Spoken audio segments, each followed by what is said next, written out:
E o Herman estava a dizer que havia umas duas raparigas, se não me engano, que iam a todos os espetáculos dele e que até assinavam num papel, não sei se já viste essa história. Não, o Não, Herman é não. que assinava no. Acho que, ou seja, elas tinham apontado 103 e o Herman assinava à frente quase como se fosse um. Era assim uma coisa do género. E elas já tinham ido a todos os espetáculos dele que ele tinha feito esta nova, desde que agora há uns anos fez aquele novo espetáculo que canta e não sei o quê. E eu fico tipo, oh, vais ver todos os espetáculos do humor? É que de música até posso compreender. Ok, aquilo é meio música, não é? Mas tem a comédia ali à mistura.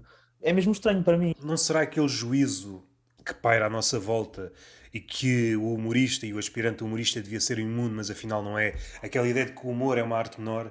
Na música, por exemplo, o Tony Carreira, os fãs do Tony Carreira, as fãs seguem-no para todo o lado. Quem é o Tony Carreira do humor?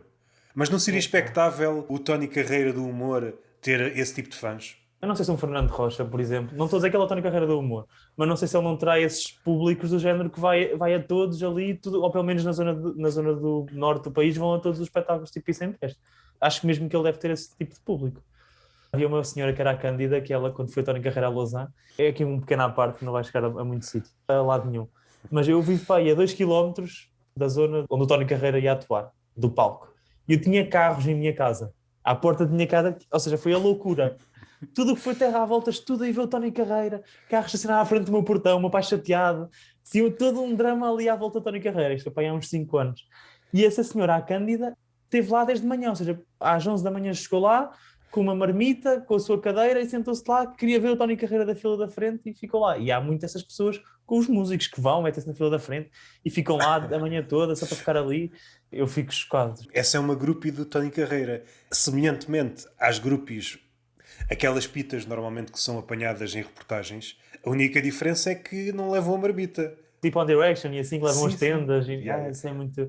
Nunca vi nenhuma a Adorava. levar uma marmita. Nem sei qual é a banda que as pitas gostam neste momento. Não sei No qual é a momento. Não sei também. Não sei se. Deixa-me pensar. Nem sei. portuguesa, qual é? Eu acho que agora há aquele fenómeno, não sei se é assim tão transversal, que é do. Aquela banda sul-coreana, não sei se sabes qual é que Ah, é. esse fenómeno É do o. K-pop, não é? Sim, do K-pop. Eu agora não sei qual é que é o nome Mas isso concreto. é problemático. Eu recordo que o Unas uma vez fez umas larachas à volta desse fenómeno e há mesmo muita gente que levou a mal. É um dos limites do humor. K-pop. O Pois pessoal leva vá, mesmo muito mas a mal. acho que é capaz de ser isso. É capaz de ser o K-pop. Estou a pensar em algum grupo americano assim que esteja a lembrar, mas não sei. O John Direction também foi um caso muito interessante mesmo, quase psicopata, não sei se sabes. Há um filme agora, que não sei se é um filme ou uma série, que é o After. Na altura do John Direction havia tipo crónicas escritas por fãs em que criavam romances entre eles, por exemplo, elas a namorar com um dos membros da banda e faziam histórias à volta disto. À E luz dos isso, nossos isso dias, isso é problemático a vários é níveis. muito estranho. Então havia montes de crónicas, isto é um nome concreto, mas eu nem vou arriscar. Havia montes de crónicas, ou seja, eu a namorar com eles dois como casal homossexual, todo um enredo à volta daquilo. Podia chamar-se Crónicas de um Futuro Presidiário ou Futuros Presidiários. Quem escrevia as cartas, presumivelmente, eram menores de idade. Havia blogs na net com isso e não sei o quê. E agora há um filme que é o After, que parte mesmo dessa premissa, que é uma rapariga que se apaixona por eles não meteram com os personagens principais porque era muito estranho, então por um dos bateristas, um dos guitarristas, e fizeram agora um filme sobre isso que surgiu que teve origem em crónicas escritas por fãs, ou histórias, contos, vá, não é crónicas, não é se calhar o termo mais correto, é assustador. Mas ao mesmo tempo eu adoro isto. Eu recordo desse fenómeno, eu sou muito mais velho. Talvez o que tenha mudado é o tempo. E aí os artistas podem queixar-se. Agora, também há outro fenómeno que não sei se tu estás a par. Eu não quero ser assim muito pejorativo, mas o estilo basicamente é raparigas sem sobrancelhas e rapazes, assim vestidos muito. É quase uns novos emos. Não sei se já apanhaste assim ou não. Acho que ainda não. Muita renda, cabelos coloridos, mas de cores mais, por exemplo, um amarelo, um vermelho, preto, ou sobrancelhas também descoloradas, ou seja, sem cor. É outra moda que eu não consigo perceber qual é que é o género musical associado, se é o techno, se é um metal mais pesado, não sei. É um fenómeno que eu reconheço entre os jovens, até porque na rádio onde eu trabalho, salvo seja, na RUC, há lá muito esse estilo e eu não consigo mesmo perceber, pá. E eu fico, ok, não é mau nem bom, é só um fenómeno que eu não consigo, não compreendo, não apanhei mesmo. Do ponto de vista do artista, há uma maior rotatividade de grupos. Antigamente, se calhar, um artista tinha as mesmas grupos durante talvez 10 anos. Hoje, talvez, tem durante 1, 2 anos. Depois passam para o próximo. Mas por acaso, há uma coisa muito interessante que dizem que é, os humoristas gostam muito de dizer que é, no humor não há grupos. Eu acho que isso é mentira, por exemplo. Para algumas pessoas, pelo menos, já não é. Eu acho que é claro, não quero estar a desenvolver muito, mas eu acho que é claramente mentira. Muitas histórias que eu ouço, não é. E se calhar era verdade, mas que em algum humorista é um bocadinho mais feio e que tem muita piada, não sei, mas hoje em dia não. Mas eu acho que tem que Verdade. ver com algo muito, sem pisar terreno minado, eu acho que tem muito que ver com o estatuto que o humor ganhou entretanto. Antes, à exceção dos nomes grandes, fora dessa esfera, o humor ganhou muito, não sei se é prestígio, pelo menos uma aura. Mas não sei, de qualquer das maneiras, tenho dúvidas, por exemplo, estávamos a falar do Raminhos há bocado. Vamos imaginar um Raminhos, que é muito conhecido, não sei o quê. Mesmo na altura em que o humor não tinha essa aura, eu tenho dúvidas que ele não tivesse grupos e mulheres que, ou homens que tivessem chatear a cabeça em termos de assediar e etc. Acho mesmo que isso foi uma falácia que os humoristas até gostaram de semear e dizer que Pois, nós não temos grupos, nós temos é os bêbados. Temos também os bêbados, é verdade, mas precisávamos fazer tipo um qualquer. estudo. Qual E é o porque, tipo porque de groupie que o humorista tem e qual é o tipo de groupie, por exemplo, que um rapper tem? a Se há conclusão que eu quero, diferenças. a conclusão que eu quero chegar com isto, eu acho que as pessoas têm grupos, se são conhecidas, independentemente da área. Há humoristas mais pequenos que podem não ser muito conhecidos, mas tiveram uma boa noite e claro que vai haver sempre alguma mulher ou alguém ali do público que queira, que tenha interesse ou que surja assim algum interesse. Mas eu acho que isso é independente da arte. Ou seja, Mas o que joga aqui, creio que é a confiança. O humorista, se lhe correr bem em palco, aparenta ter uma confiança. O que pode não ser verdade, aquilo pode ser ficcionado. E a confiança é provavelmente o maior chamariz no que toca à sedução. Mas pode acontecer, assim que sai do palco, o humorista torna-se outra pessoa. E pode haver tipo um choque. Afinal, não eras Oh, assim tão. yeah. Aquilo que a groupie acha atraente é o artista no palco. Aquela imagem hiperbólica, assim que sai do Ok, palco. ok. A persona pode não corresponder Sim, à sim, pessoa em sim, si. sim. Sim, mas não sei se depois também se a groupie não vai ignorar um bocado isso. Ou seja, acho que há um tempo que ela ignora isso. Uma groupie psicóloga que já consegue ver para lá da persona. Não estou a dizer isso, não estou a dizer isso. É do género. Eu sou um bocado tímido. Se tu viesses falar comigo na vida real, antes de nos conhecermos, olha, Zé, não sei o quê, não estou a dizer que és a minha grupo, não é isso que eu estou a dizer. Mas tu vinhas falar comigo, eu era assim um bocadinho mais envergonhado do que se calhar sou em palco, até posso ser mais extrovertido. Mas eu acho que uma grupo, quando vê isso, ignora um bocado depois como ele é na vida real, porque está ali um bocado presa à questão como ela é em palco. Mas isso tem uma data de validade, eu acho. É um tema que poucas vezes tem sido explorado. Eu estou a pensar enquanto falo, que é um bocado perigoso. Eu acho que o perigo pode ser no caso extremo em que alguém é muito extrovertido, muito confiante no palco, mas assim que sai do palco é completamente o oposto. E nós temos testemunhos disso. O comediante, por norma, conta piadas em palco e assim que sai de palco nem quer saber de nada assim de comédia. É uma pessoa mais acanhada, mais fechada. Estava à espera que tu fosses mais alegre. A única pessoa que eu conheci pessoalmente, que assumidamente não é grande fã de comédia nem de stand-up, é o João Moreira, o coautor do Bruno Aleixo. E foi mesmo interessante conhecê-lo ao vivo, porque quando o conheci ao vivo, eu estava com uma expectativa de género, este gajo é bem engraçado, não sei o quê, assim, meio. Eu também, ele foi a primeira pessoa assim maior, ou que tem um universo maior que eu conheci. E estava com essa expectativa, e depois percebi que ele não era assim. Eu fiquei assim um bocado, ok, ele não gosta assim tanto de comédia, ou fiquei assim um bocado naquela, mas só depois comecei a perceber e a entender, eu tipo, ok, é o que é, tem a vida dele, é um gajo porreiro, gosto muito dele, mas não é uma pessoa que adora estar a falar sobre comédia, ou que adora estar a falar sobre humorista, sobre stand-up, e esse desfazamento acontece com muitas pessoas, que eu já me tenho vindo a perceber, mas efetivamente ele foi a primeira pessoa que eu tivesse esse contacto e que me apercebi disso. Ele provavelmente faz parte de outro grupo ainda. Ele é naturalmente engraçado. Ele pode não estar a falar de comédia, mas a visão que ele tem do mundo já tem ali qualquer coisa de comédia. E a voz dele também é muito engraçada. Ele, Sim, ele próprio, ele sim. próprio fisicamente, não sei se já tiveste com ele alguma vez fisicamente ou não, mas ele próprio também é uma pessoa mesmo engraçada, a forma como ele está, e assim, tens razão, tens razão. Eu recordo-me da primeira vez que vi o Bruno Aleixo. Ele tem ali qualquer coisa. Quando pensamos em projetos portugueses do humor, uma espécie de falácia. Porque não são bem portugueses porque muita da inspiração vem de fora. Se pensarmos no Gato Fedorento, inspiraram-se em parte nos Monty Python, em parte no Big Train. Tem inspirações de fora. Agora, quando pensas no Bruno Aleixo, aquilo é um produto português. Aquilo é um produto português. Passou aqui uma moto, não sei se queres que é um produto, que é um produto português. Certamente não era marca portuguesa. Não é. O Bruno Aleixo é mesmo aquele. Quando se fala que às vezes nós temos que fazer, temos de tentar fazer aquilo que faz rir que faz rir os nossos amigos e não sei o quê. Eu acho que ele é literalmente esse caso, ou seja, aquelas coisas que faziam rir a ele e coisas que aconteciam e ele depois exagerava e trocava ali um bocadinho as voltas, do café do Aires. Ninguém me tira da cabeça a questão do vou desligar a arca durante a noite, a bolacha fica mole, toda mole. Isso foi uma coisa que ele ouviu quando era miúdo, que algum café fazia, achou aquilo muito engraçado e depois passou aquilo para a comédia. Eu não sei como é que tu lês isso. Eu vivo no meio pequeno. E isso é o tipo de conversa que se ouve muito. Não estou a dizer essa especificamente. Lá está. Eu acho que é esse tipo de humor que ele gosta de ver os velhos, salvo seja, pessoas que não sabem que têm piada, mas estão a ter piada. Ou seja, para nós temos uma cabeça mais urbana, aquilo tem muita piada. Nota-se menos, está toda a gente a ficar muito igual.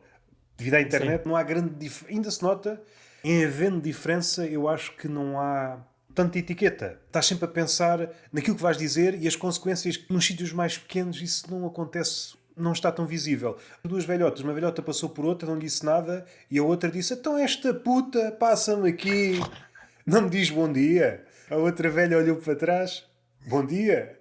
E Isso é ficou este essas. silêncio.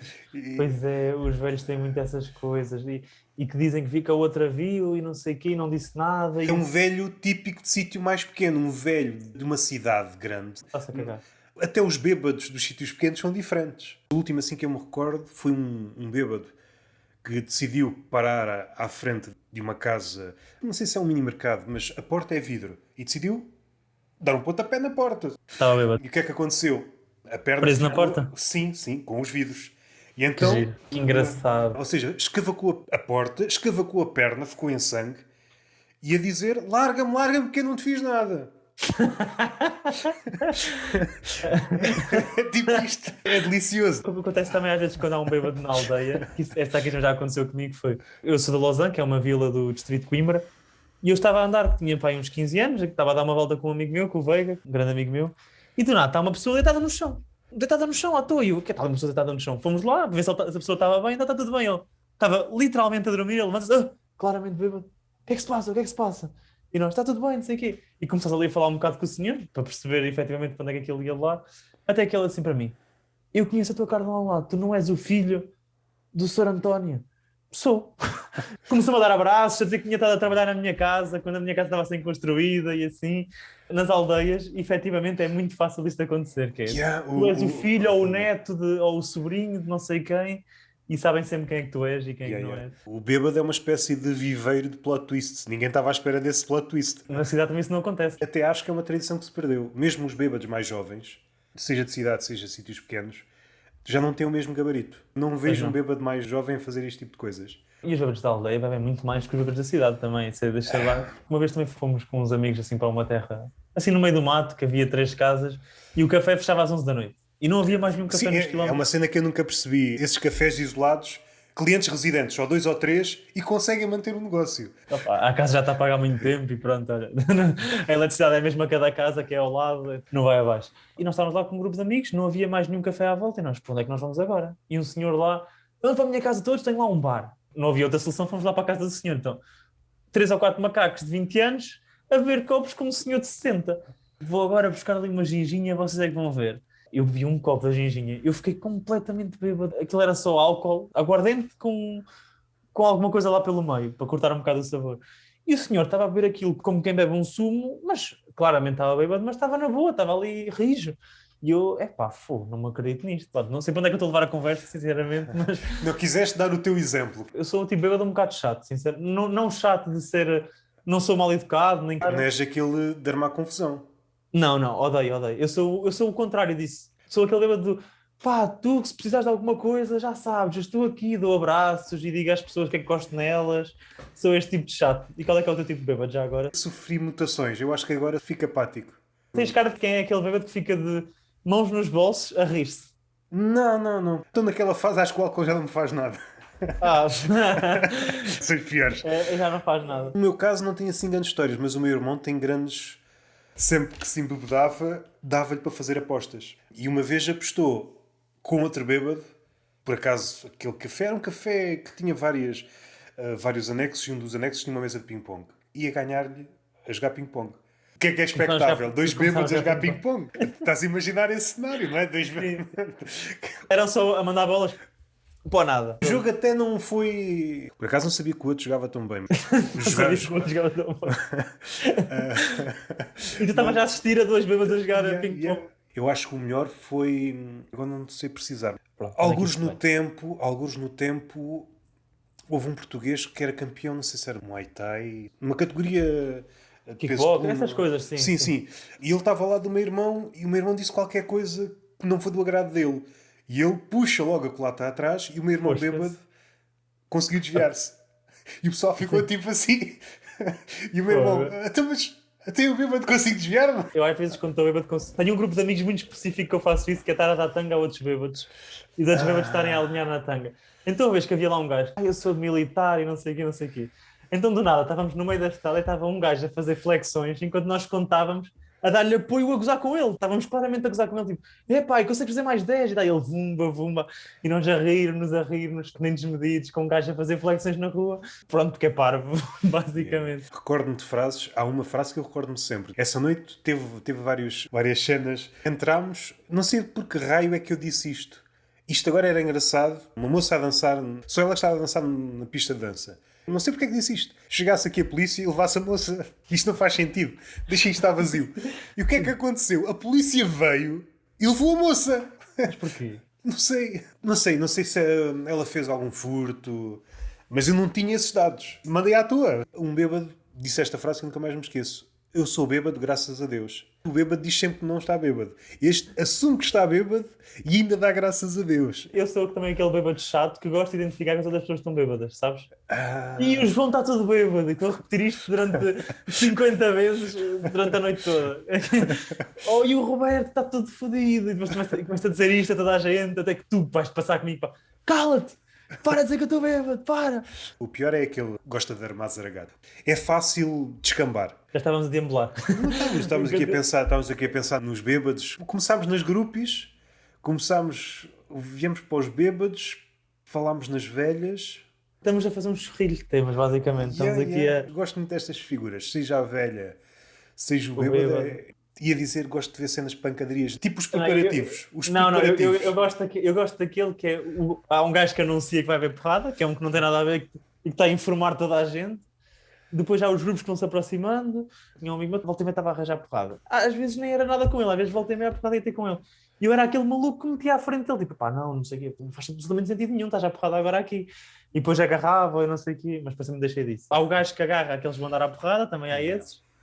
Há vários tipos de pessoas. Está aqui lembrado do episódio dos bêbados à luta, tipo uma dança contemporânea. Ninguém tocava em ninguém. Uma vez uma também na Lausanne, que foi muito engraçado. Aquilo foi assunto. Eu levei uns amigos meus de Coimbra para lá para irmos ao São João, na terra da aldeia. E aquilo foi quase uma cena. Veio pessoal de Coimbra para aqui, não sei o quê. E estávamos ali na boa e estávamos nos carrinhos de choque, que é um sítio onde os putos estão a conviver. Se bem se acontece a história para estamos aqui o podcast inteiro a falar de bêbados. E há aquele momento em que os carrinhos de choque param e que o pessoal entra e sai. E estava um amigo meu a sair dos carrinhos de choque. Um amigo meu não conhecido, mas como eu sou está bêbado, cumprimenta todas as pessoas que conhece, nem que tenha só estado uma vez. Sabes lá onde? Eu cumprimentei e esse meu amigo vinha atrás, cumprimentou e fez aquele tipo assim, estás a ver?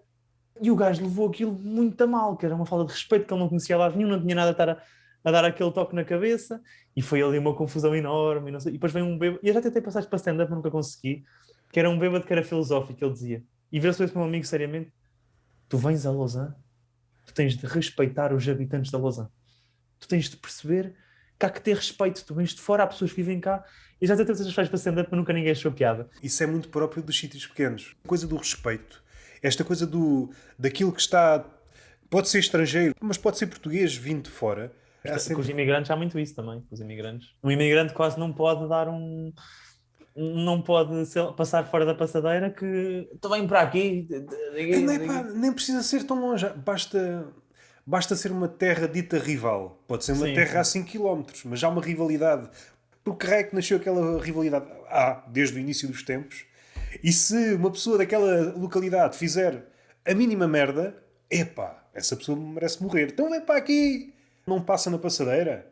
Apesar dessa pessoa também não passar na passadeira. Vamos fechar assim os bêbados. Já chega de bêbados. Já chega de bêbados. Estavas a dizer também, só para concluir, Sim, sim, diz, diz. eu também acho interessante essa questão dos bêbados e dos velhotas. Estas figuras específicas também acho piada, só bem para dar desta nota Yeah, yeah, final. yeah. Como eu há pouco disse, está a ficar tudo muito igual. Eu notava maiores diferenças há uns tempos. Os mesmos comportamentos, os mesmos vícios. Com o passar dos anos já não há tanta aquela distância como havia, já não há tanta aquela diferença, é verdade. Mesmo as pessoas do Porto e de Lisboa, hoje em dia já, uma pessoa de 20 anos de Lisboa é cada vez mais parecida com uma pessoa de 20 anos do Porto do que se calhar há 20 anos era, ou há 10 anos.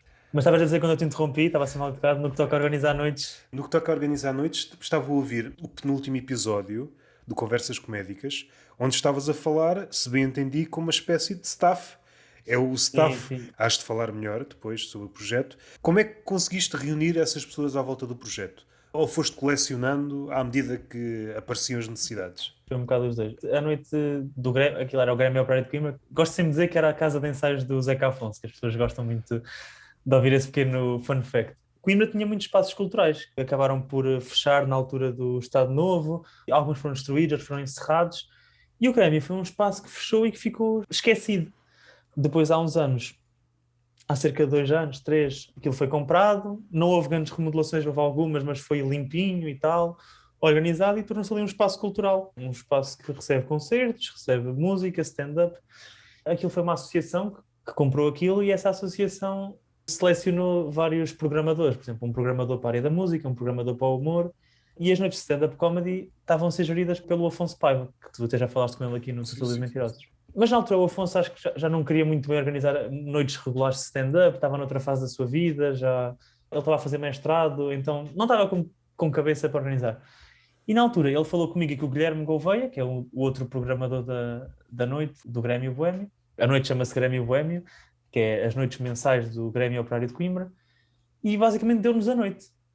E ele deu-nos alguns conselhos inicialmente, que era do género, olha, eu se calhar uma coisa que eu devia ter feito era não estar a viver só de voluntários, pagar uma pessoa para estar à entrada, pagar uma coisa às fotografias, nem que seja um amigo, de forma simbólica, dar 5 euros, 10 euros, só mesmo para ajudar ali qualquer coisa. Para lhes pagar pelo menos os custos das viagens ou da alimentação, blá blá blá. E eu e o Guilherme pensámos sobre isso e pensámos, ok, é assim, e esta é uma opinião que eu vou sempre ter. Eu nunca vou viver do Grêmio. Vamos imaginar que eu ganho 50 euros por noite no Grêmio, vamos imaginar que eu ganho 100. Uma noite por mês, 100 euros não vou viver com 100 euros. Mesmo que eu ganhasse 300 euros, não vou viver com 200 euros, tem que sempre ser alguma coisa. Claro, 300 euros já era uma boa almofada e já... Eu nunca vou ganhar esse dinheiro, mesmo que aquilo esteja cheio, a menos que eu cobrasse bilhetes de 10 euros ou 5, mas isso é impossível, nem é isso que eu quero para aquela noite. Ou seja, eu depressa percebi que não vou viver daquela noite, nem aquilo vai ser algum dinheiro que vai fazer muita falta ou que vai permitir com que eu viva da comédia. Então eu pensei, eu vou descartar completamente a parte financeira, há noites que posso retirar alguma coisa, mas não é uma coisa muito simbólica, e vou tentar que a noite seja o melhor possível para quem vem assistir e que me permita que esta noite seja muito boa para eu evoluir, eu e o Guilherme. Então, na altura falei com o Veiga, que era um amigo meu que tirava umas fotografias, que é o fotógrafo da página, e ele gosta muito de comédia e acompanhou o meu início e tal. E olha, queres lá tirar umas fotografias? Ele, vou, na boa, não sei o quê. E na altura faltava uma pessoa para a entrada, e ele assim, epá, a Carolina, que é a minha namorada, que é a namorada do Veiga, ela pode estar lá na entrada, na boa, e depois também ajuda ali em termos de logística, apesar de estar nas entradas, e assim, ela também tinha outra coisa, que é ela fazia o design. Eu já não lembro o que é que veio primeiro, se foi o... Não, ela inicialmente foi lá fazer as entradas, e quem fazia design era eu, que era um design que eu tinha repescado de uma vez que o Afonso já tinha feito. Ela diz assim, opá, ela não se queria intrometer muito, foi assim um bocado a medo, olha, queres que eu dê uma ajuda no design e tal? E eu quero. Eu sei mexer no Photoshop, eu sei mexer nas ferramentas, mas eu não sou um designer, ou seja, não vou deixar de fazer uma noite nunca na vida por falta de designer, mas eu não sou designer. Então falei com ela começou também a fazer, passou da pessoa que estava ali nas entradas para uma designer e para uma produtora assim um bocadinho mais geral. Agiliza ali muitas coisas, por exemplo, ajuda-nos a montar a sala, etc., a gerir as reservas. E o Veiga e a Carolina entraram assim inicialmente, mas foram acumulando funções ao longo do tempo. Agora, há 3 noites atrás, a minha namorada, a Thaísia, também conseguiu, ela trabalhava na altura da noite e conseguiu trocar esse dia, então também dá ali uma ajuda logística na entrada, porque uma pessoa na entrada, parecendo que não, às vezes pode ser um bocadinho pouco. Nós fazemos os pagamentos à entrada, não é só num QR Code. Gerir ali, por exemplo, um grupo de 5 pessoas sozinha pode ser um bocadinho chato, então a Thaísa também costuma ajudar. E ela também foi muito importante, a Thaísa. Porquê? Porque ela tinha uma visão diferente da noite. Ela chegou mais tarde, conseguiu analisar coisas que não estavam muito bem para nos dar dicas. Por exemplo, à entrada, as pessoas podiam pagar em numerário ou por MBWay. Mas nós tínhamos só escrito um número de telefone numa folha e ela disse, isto não faz sentido absolutamente nenhum. Tu ou a Carolina façam um design de uma folha que que diga as possibilidades de pagamento, os valores, e fica aqui à entrada e as pessoas sabem logo. Então, até se for preciso, podem pôr logo um QR Code direto para o MBA ou assim. E nós, claro que isso faz todo o sentido e dá um ar mais profissional à noite. Fizemos isso, fizemos até um papel para pôr à entrada, a fixar, porque aquilo, o Grêmio, como ainda é um espaço recente, ainda há algumas coisas que tem. Não há nada que diga Grêmio ou Operário de Coimbra. Ou seja, para as pessoas encontrarem aquilo era um bocado difícil. Então, na última noite, mas já metemos noites de stand-up comedy, lá à entrada, um papel assim A2, se não me engano, um papel grande. Colámos lá no portão e as pessoas conseguem identificar logo. E ela me foi ajudando nessas questões assim logísticas. Eu e o Guilherme fazemos a programação da noite, nós decidimos quem é que são os humoristas que vão. Não tem sido complicado arranjar humoristas, mas tem sido um bocado complicado tomar decisões. Porquê? Porque há muitas pessoas a querer ir ao Grêmio, porque o Grêmio é um espaço muito bonito e dá para perceber pelas fotografias, e quem já lá foi também fala às pessoas que... E há muitas pessoas a querer ir, e há muitas pessoas que eu quero que vão e ainda não tive a oportunidade de colocar. Porquê? Porque é uma vez por mês, tenho 6 slots por mês, isto não é nada. Isto no futuro gostava que passasse a ser, por exemplo, 2 vezes por semana, mas ainda não é nada. E pronto, não sei se me estou a esquecer assim, de alguma informação relevante sobre a noite, mas foi assim mais ou menos que começou. Em junho ou julho, o Afonso organizou uma noite, teve parado naqueles meses de verão, porque para quem não conhece Coimbra morre muito no verão, por causa dos estudantes vão embora. Se bem que isso é uma luta que eu quero fazer agora para este verão, que é tentar que as noites não morram, quero organizar nem que seja uma coisa diferente, eu e o Guilherme. E depois, em novembro, eu e o Guilherme organizámos a primeira noite, teve parado desde julho até novembro. Novembro organizámos a primeira noite e foi para ir, só parou uma vez em janeiro, se não me engano, por causa da pandemia. E foi este o trajeto. Dos 6 slots por noite, qual é a hierarquia? Um cabeça de cartaz em cada noite? Como é que fazes essa distinção open mics? Um gajo que faz 20 minutos? Qual é a duração média da noite? Isso é muito interessante também, porque é uma coisa que estamos a tentar corrigir. Tem um conceito interessante, que é, os comediantes são completamente surpresa, ou seja, ninguém sabe quem é que vem, quem é que não vem, e nem é questão de estar os nomes no cartaz ou estar na descrição, não estão os nomes de todos, ninguém sabe quem é que vem. Claro que não é segredo, ou seja, se um comediante quiser partilhar a dizer que vai, pode partilhar a dizer que vai. Tu não vais dizer, desculpa, olha. Sim, mas pronto, nós queremos que a noite tenha a duração entre 1 hora e 1 hora e meia no seu todo. E como é que nós fazemos a estruturar? Temos dois open mics, mais ou menos, que são pessoas que estejam a começar ou ou até amigos nossos que já têm alguma experiência que nos digam, olha, gostava de testar umas coisas ou assim.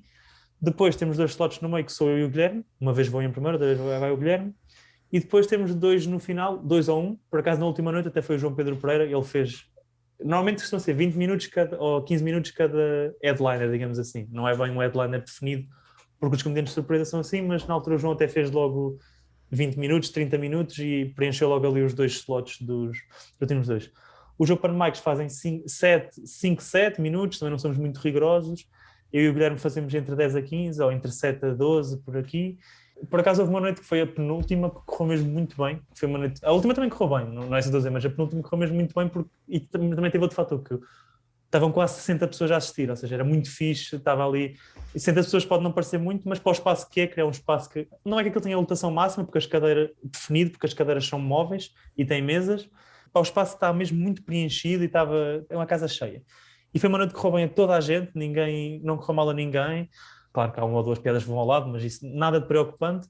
E a noite esticou-se um bocado, foi parar quase ao perto das 2 horas. Porquê? Porque também um comediante às vezes aí está a correr bem, às vezes estica-se ali um bocadinho e tal, mas não foi grave. Outra coisa também importante dizer, que é, nós não temos um host, eu e o Guilherme vamos inicialmente a palco contextualizar, informar da noite e no final também, mas a noite decorre uns a passar para os outros, olha, vem o Manel, vem o Zé, etc. Se bem que já houve 1 ou 2 noites em que eu fiz de host, mas não é o habitual. Confesso que, por exemplo, na última noite eu não tinha grande material novo para dar, então fiz só de host, não atuei, mas na próxima noite, por exemplo, já vou atuar. Gostaste da experiência de fazer de host? Gosto, mas não tenho ainda as capacidades certas para ser host. Não estava ainda com aquela energia certa e acho que é uma coisa que fiz e que eu gostava de aprender e evoluir um bocadinho mais, mas não é algo que eu sinta que sou muito bom ainda, mas gosto. Inspiraste-te em alguma noite em especial para criares a tua noite? Fomos beber um bocado a várias noites e também algumas coisas que acho que só nós é que fazemos. Eu falo muito do Ferro no meu podcast. Eu, por acaso, não até estava a pensar que às vezes até elogiava demais o Ferro, mas é óbvio que é a noite que eu mais gosto. Atenção, é a noite que eu vou mais. Há outras noites boas. Eu tenho mais contacto com o Porto do que com Lisboa. E também acho que a noite do Lisboa Comedy Club, apesar de ser completamente diferente do resto, é um sítio que eu acho muito porreiro e já fui lá 2 vezes e fui lá há pouco tempo e gostei mesmo muito de ir lá. Acho que é um espaço muito bacana, mas é um comedy club, não tem nada a ver com estas noites esporádicas. Por isso, estou a tirá-lo um bocado da equação. No Porto há o Ponto 2, que é uma noite muito fixe, o Pinguim, o Ferro, mas aqui que eu tenho mais contacto direto é o Ferro. O Eduardo, se calhar, aqui do Porto é das pessoas que eu me dou melhor. Aqui do Porto, como se eu estivesse no Porto. A pessoas do Porto que eu me dou melhor, por isso também acaba por haver aquele contacto. A mesma noite que é todas as terças-feiras, se não vou esta semana, vou daqui uma vez por mês tento ir ao Ferro assistir, pelo menos. Mas já fui lá atuar uma ou duas vezes, mas tentei assistir pelo menos uma vez por mês. E claro que é uma inspiração. Acho que a noite é mesmo muito boa. Gosto da maneira como o Eduardo organiza as noites, gosto da energia, da dinâmica da noite. E se calhar foi a que eu mais me inspirei para fazer. Notas já alguma evolução em ti, desde o início até esta última? Uma falha tua envolvidas essas atuações? Eu continuo a achar que não sou um humorista excepcional e não cumpro sempre ainda. Ainda há vezes que me lixo bastante. Não tenho vergonha nenhuma de admitir isso, mas já acho que já começa a ser mais consistente do que era há alguns tempos. Ou seja, já não... Havia alguma cena em especial sim, que tu fazias sim. no início e agora olhas para trás? Epá, burro do caraças. Sim, em termos de organização de noites ou de... Não, mesmo da atuação. Alguma coisa, às vezes até mínima, seja, sei lá, até a forma de pegar no microfone, por exemplo, sim. ou coisas desse género. Assim, uma que eu identifico, mas não tem tanto a ver com a postura em palco. Eu, quando comecei, eu escrevia muito. Eu escrevia muito, não estou a dizer que escrevia muitas piadas. Escrevia muito, literalmente, palavra por palavra e etc. Isso era um bocado chato, porquê? Porque eu não sou esse tipo, só para dar um bocadinho de contexto, eu na minha licenciatura eu tive de fazer muitos trabalhos mesmo. Então eu fiquei com uma escrita um bocado científica e depois passar para a escrita criativa foi um bocado estranho. Do nada, num texto de stand-up, entretanto, eu começava a escrever muito, que eu não falo assim, de uma forma muito formal. Então eu escrevia muito e tentava decorar palavra por palavra. E às vezes em casa a treinar, tipo, porque é que eu disse esta palavra, não disse aquela? Quando na realidade aquilo nem sequer tem mais piada ou menos piada, era só uma palavra. E eu percebi logo que isto não é de mim. Isto não é o tipo de pessoa que eu sou. O tipo de pessoa que eu sou é pensar numa coisa, vou escrevendo entre aspas, posso tirar notas das piadas e assim, mas não estou a escrever palavra por palavra. Isso era um erro que eu cometia. Porquê? Esqueci-me do texto às vezes, em palco. Não aconteceu assim tantas vezes, mas aconteceu para aí 3 vezes. Esqueci-me do texto, que eu acho que é dos erros piores que pode haver em palco, esqueceste do texto, erros piores se calhar, mas... Conseguiste dar a volta? O que eu deixei de fazer foi isso, deixei de escrever linha por linha, comecei com o processo de escrita e foi aí que as coisas começaram a melhorar, mas era o mesmo que eu digo burro, porque isto não é meu. E outra coisa que eu também fazia, tentava-se fazer um bocado aquela forma de escrita do setup, punchline. Tentava fazer um bocado isto, ou seja, fazia um texto, estava a contar uma história e tentava meter ali one-liners no meio. Mas isto também não é o meu estilo de escrita. O meu estilo de escrita acaba por ser um bocado de contar histórias esquisitas, ter piada pela forma de ser, contar uma coisa completamente absurda. Às vezes pode não ser propriamente uma piada, como se diz a sua gente. O que tem piada não é aquela frase, é todo o contexto à volta e tudo o que aconteceu. Eu dizia que eu era um ganda burro porque isso não sou eu. Se eu não faço isso, se eu não penso assim, porque é que eu agora, só porque estou a escrever comédia, estou a escrever assim? Outra coisa que eu também comecei a aprender muito mais agora, ultimamente, acho que ando a aprender muito mais com os humoristas desconhecidos, digamos assim, do que com os humoristas mainstream. Acho que estou a aprender muito, também porque os vejo muito mais a atuar do que vejo os outros. Tenho mesmo olhado para a postura em palco, ou seja, olhar para tudo um bocado. Para a postura em palco, para... Não é maneira de estar, como é que eu vou te explicar? Às vezes tento reparar em pormenores, como é que este gajo entra? Que diz boa noite? Tentar perceber como é que funcionam as coisas. Eu tenho aprendido muito com muitas pessoas. Mas estás a dizer que tenho aprendido com aquilo que eles fazem de bom ou com os erros? Com os dois. Acaba por ser um bocado. Sim, da esfera da comédia, por vezes alguém comete um erro e é difícil nós fruirmos dessa experiência, porque pensamos, a mim nunca me vai acontecer isso. Claro que vai. Este sentimento Claro. de superioridade que nos passa uma rasteira. E eu sinto que, seja no humor, seja fora do humor, como é que eu ia dizer? Somos brindados com essa experiência, com a oportunidade de ver o erro à nossa frente e de tirar notas mentais ou mesmo literais. E também há pequenas coisas que eu fazia que eu pensei, pá, eu sou um ganda burro. Que é, sei lá, eu chegava a palco como se eu tivesse... Claro, há pessoas que têm persona para isto, mas eu não tenho e não é a minha cena. Chegava a palco, nem boa noite, nem boa nada, nem olá, nem nada, e começava logo a dizer uma texto assim à toa. Nem a pedir palmas para o anterior. Entrava mesmo... Há pessoas que têm persona para isto e que lhes corre bem, não sou eu. Começava-te a pesar na consciência não teres dito bom dia às pessoas, ou boa noite neste caso. Eu chego a palco, está tudo bem com vocês, como é que vocês estão se sentindo bem dispostos, ou boa noite, seja lá o que for. Isso serve um bocado para quê? Eu utilizo isso para eu perceber que já estou em palco, para não... Ok, calma, já chegaste, estamos aqui. E depois agora sim, vamos começar. Eu chegava logo, as flores são, não sei o quê, e começava ia por aí fora a fazer uma coisa assim à toa, e uma pessoa que não tem experiência e que não tem aquele carisma espetacular, sei lá, e não tinha maturidade nem experiência para fazer isso, não sei porque que eu fazia. Isso era um erro que eu também notava que fazia. Da mesma família de situações é aquele comediante inexperiente que tenta adotar uma postura arrogante. Se não tiver controle, pode correr muito a mal. Também é uma coisa que às vezes acontecia comigo. Houve uma certa altura que eu tentei.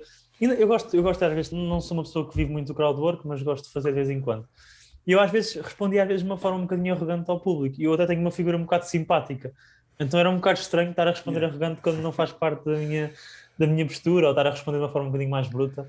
E no público estavam duas pessoas a conversar. Porquê que este moço tão simpático? Era só esquisito, era só awkward, não fazia muito sentido. Agora parece que estou-me só a mandar para baixo a mim próprio. Mas eu, no geral, até gosto do que eu faço e acho que é interessante. Mas assumo que tenho ainda muita inexperiência e que tenho muito para aprender e tenho que atuar mais, tenho que escrever mais piadas. Dá-me motivação ir a uma noite e ver uma pessoa que eu me identifico muito, que gosto bastante do que ela faz, vê-la a correr muito bem. Eu tipo, tenho que escrever mais, tenho que trabalhar mais. E gosto dessa cena assim. Mas apesar de eu acho que tenho potencial e que posso fazer um bocadinho, posso fazer mais, também tenho consciência que, tenho muita coisa para melhorar. E acho que às vezes é importante isso, também termos consciência da reação do público. Eu às vezes noto um bocado uma falta de noção das pessoas que, olha, correu bem, vimos o mesmo espetáculo, não vimos. E eu posso ter muitos defeitos, mas eu acho que consigo, quando alguém diz que tem muitos defeitos, é porque se vai elogiar a seguir. Eu posso ter muitos defeitos, mas vou-me elogiar agora. Acho que tenho noção quando corre bem e quando corre mal. Acho que tenho essa noção. Claro que às vezes a 100% é impossível ter, mas acho que tenho essa consciência. Um twist para essa frase era: tem muitos defeitos, mas acabei de descobrir outros. Algo assim. Sim.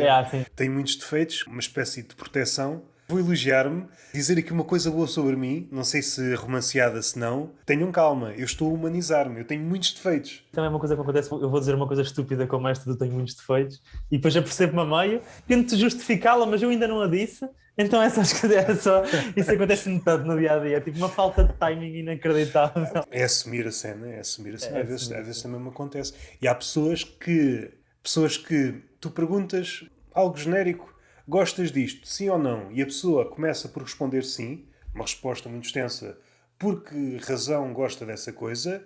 Assim que acaba de dizer que gosta, vai dizer que também não gosta. Dá sempre as duas respostas, o sim e o não. Tem algum receio de deixar uma parte de fora. E eu noto que alguns humoristas estão a tomar muito esta postura. Isto é uma postura muito típica de youtuber. Quer dizer uma coisa, o que fica de fora dessa resposta. Mas sabes que eu às vezes também faço um bocado isso, porque a minha opinião muda muito em relação, por exemplo, às pessoas, às coisas. Pensei que ias dizer, eu tenho muitos defeitos, mas...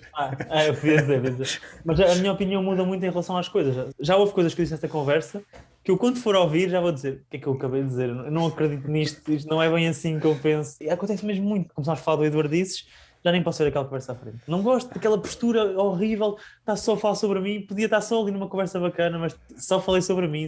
Vamos fazer este exercício quase meta. Se pudesses reformular aquela entrevista, aquela conversa, melhor dizendo, o que é que mudavas? Assim, 2 ou 3 pontos. Se agora fosse lá outra vez, eu tentava só conversar com o Eduardo. Não tentava, mesmo agora, mas também foi porque tu me perguntaste. Acho que falei um bocado mais sobre o Grêmio e sobre mim. Não sei, acho que é mais interessante. Eu também posso fazer perguntas, não é porque estou no teu podcast, não posso fazer perguntas. E acho que eu adotei muito ali, acho que eu adotei uma postura muito de entrevistado e não sei. Claro que também estou aqui, também tenho que falar e tu queres que eu fale.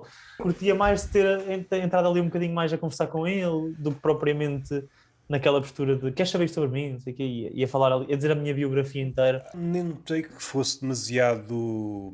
Acabamos por ser muito rígidos connosco próprios, não sei, acho. Há casos que é manifesto. Está sempre à espera de encontrar uma brecha na frase do outro para, ok, eu sei o que estás a dizer, mas eu agora vou falar de mim. Pode tornar-se problemático. Eu não sou desfavorável quanto à ideia de entrevista. Eu até acho que faz falta...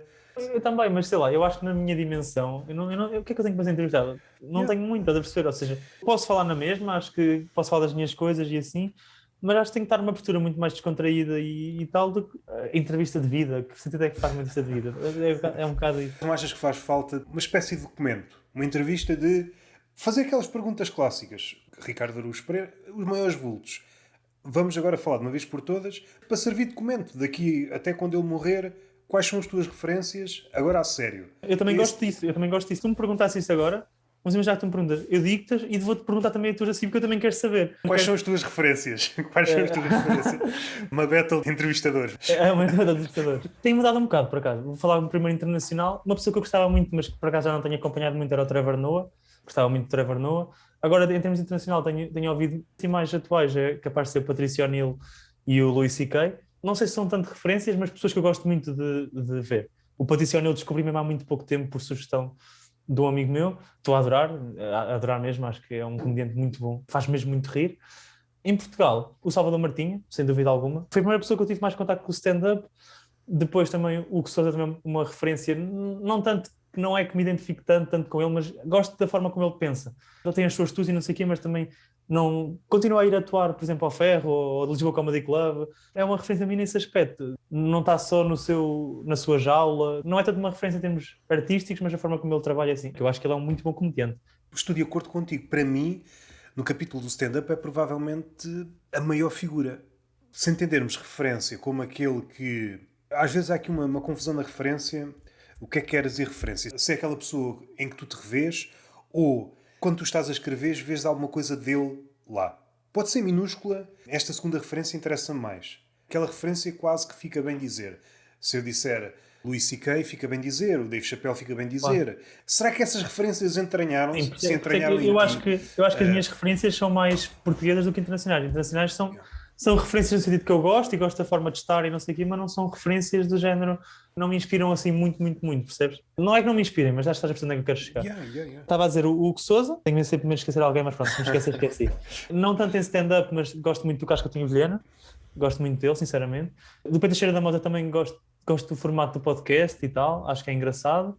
Dos mais pequenos, o João Pedro Pereira, por exemplo, é um stand-up comedian que acho que é muito bom mesmo. Já é um amigo meu, é um gajo muito porreiro, é um stand-up comedian que dificilmente vejo alguém a correr tão bem as noites como lhe anda a correr a ele. Acho que está mesmo em forma. Gosto muito do João. Assim, o Eduardo Marques, sem dúvida, também.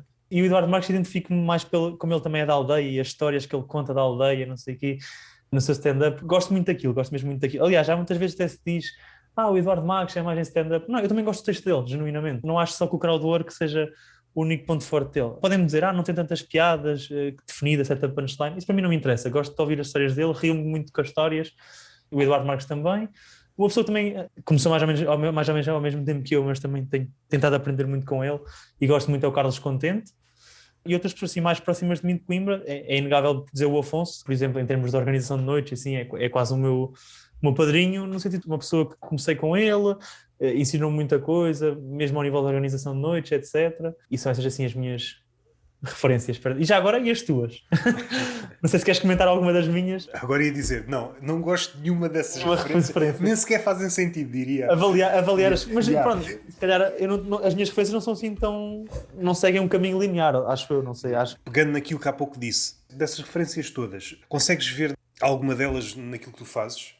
Por exemplo, estás em palco, pode ser uma coisa muito pequena, sei lá, um gesto, uma forma de parar, uma forma de... E mesmo a ver vídeos assim, acho que nunca identifiquei, mas não sei, sinceramente, não tenho resposta para isso, vou ser sincero, mas se alguém algum dia tiver identificado, olha que me mande mensagem que eu agradeço. E tu, quais são as tuas referências já agora? As minhas referências acho que são mais no campeonato da escrita. É claro que também fez stand-up, mas o Woody Allen fica difícil olhar para as outras pessoas porque ele está num campeonato completamente diferente. Não sei se já liste alguma coisa dele, as crónicas. Eu estou mais ou menos a meio da biografia dele e já vi o filme. Ai, como é que é? Pô, agora não estou a lembrar assim. Como é que é? E agora também me Anial, não sei. É isso mesmo, é um dos filmes mais conhecidos dele. Mas é Anial, é assim? É isso mesmo. Ele também acaba por ser uma referência a mim no cinema, por acaso. Como se eu fizesse cinema. Yeah. Há um que é uma espécie de sketches humorísticos, mas só que longos. Short stories, se a memória não me falha. Um sketch longo em que são os espermatozoides a falar. Ele vestido de espermatozoide. Também gosto dessa parte. Eu estava a referir-me mais à questão da escrita. Claro que a qualidade de escrita e mesmo a autobiografia, que não seria expectável ver piadas, estão lá piadas e piadas boas. Depois fica difícil olhar para os outros, porque notas ali qualquer coisa que já não há no resto da malta. Mesmo quando comparas, por exemplo, grandes vultos. Para não estar aqui a criar talvez um erro, porque são tempos diferentes. Mas quando comparas o Woody Allen a uma figura como o George Carlin, a nível de escrita, o Woody Allen está a anos-luz do Carlin. E isto pode ser problemático, o que eu estou a dizer. O texto do Woody Allen pode ser visto do ponto de vista literário. Sobrevive. O texto do George Carlin, se não for dito em palco, já não se aguenta tanto. Estou a perceber o que Já estás a não dizer. se... Duas pessoas um bocado incomparáveis. A proposta do Carlin também não é que haja essa Se eu gostasse mais do Carlin do que o Woody Allen, podia estar aqui a lançar argumentos a favor do Carlin. Acho que não estou a ser parcial. Se analisares um texto do Woody Allen, passando nessas crónicas, um que se chama Sem Penas, a última compilação chama-se Prosa Completa, acho que uma coisa assim. Reúne uns 3 livros dele, mas ele tem mais. O número de ideias que ele diz por frase ou por bloco é incomparavelmente maior a qualquer um dos humoristas que possas pensar. O mundo dele é muito maior, não consegues encontrar comparação. Normalmente o humorista é sempre muito afunilado, ou pensa de uma forma, ou pensa de outra, e ele explode em todas as direções. Começa, por exemplo, com o humor da observação, vai ao nonsense, vai ao humor negro, surreal, espeta uma referência filosófica, salta para uma coisa qualquer. Isso também tem um bocado a ver com o seu background, não é? Ele diz aquilo no livro na brincadeira, a dizer que ia para o cinema porque estava muito calor e era barato e tinha ar-condicionado. Eu interpretei aquilo como sendo a brincar, mas se calhar até é sério. Ele nota-se que é um consumidor de cinema, como ele, principalmente, pelo que ele diz. Nota-se que ele consumiu muita coisa, deve consumir ainda. Gostava de desenvolver um bocadinho mais essa conversa contigo, mas não tenho assim grandes capacidades, porque eu conheço algumas coisas, mas não conheço a sua raiz. As crónicas nunca li nenhuma, sinceramente, ou se li não me recordo. A nível de escrita não há ninguém que chegue perto do Woody Allen. É claro que também depois a amostra é curta, o Woody Allen não teve muito tempo em palco. Mas mesmo em palco é engraçado que muitos que à época eram vistos como superiores ao Woody Allen, o material do Allen sobreviveu. Aquilo está fixe ainda. Passaram estes anos todos e sobreviveu. Tínhamos que arranjar aqui uma rede de referências mais literárias para pensar nisto. Isto é mais comum ver num escritor ou num poeta. O humorista, por norma, tem uma visão muito curta. E às vezes pode não ser curta, mas é curta pelo ofício. Comecei assim e agora tem que ser assim. Alguém que começa a fazer o humor da observação, de repente não passa para o humor negro e de repente passa para outro humor. A cada ano é uma coisa completamente nova. Não muda de visão. Isso acontece mais na música, acontece mais na literatura. Agora no humor assim de palco é muito raro. Mais uma vez um erro, não é? Estou a dizer humor de palco e a falar da escrita do Woody Allen. Não sei até que ponto bebo dessa referência, mas recordo-me pelas vezes que já voltei a ele. Para encontrar comparações tenho de voltar para a literatura. No dito humor mainstream não encontro ninguém à altura dele. E em Portugal, quais é que são as tuas referências? Podem não ser no stand-up, mas... Eu acho que o Ricardo Araújo Pereira, um dos livros de crónicas que ele lançou, Crónicas para a Folha de São Paulo. Eu já li um ou dois deles de crónicas também, mas se ele faz isso, isso na minha opinião é genial em termos de marketing. Ele anda a escrever durante 2 anos para um sítio e depois lança uma compilação que as crónicas... O formato de crónica é um formato que nasceu no jornal e eu, por exemplo, não sou consumidor de crónicas no jornal. É muito raro, seja um escritor, seja um humorista, mas se gostar, depois compro o livro. Uma desses livros de compilação de crónicas que eu li, eu até achei interessante porque eles, não estou a dizer que estavam datados no sentido do humor, já não fazia sentido, estou a dizer datados no género, falar do tempo do Sócrates, não sei o quê. É interessante no exercício de que humor é que se fazia na altura, ou que piadas é que se faziam sobre o Sócrates, ou seja lá o que for. O perigo da atualidade é esse. Pode causar desgaste, mas depois também pode ter outra leitura que é muitos desses problemas podem ser cíclicos. Podem não ser os mesmos nomes. Os mesmos corruptos nos bancos, os mesmos corruptos na política, e tu percebes que há uma espécie de padrão.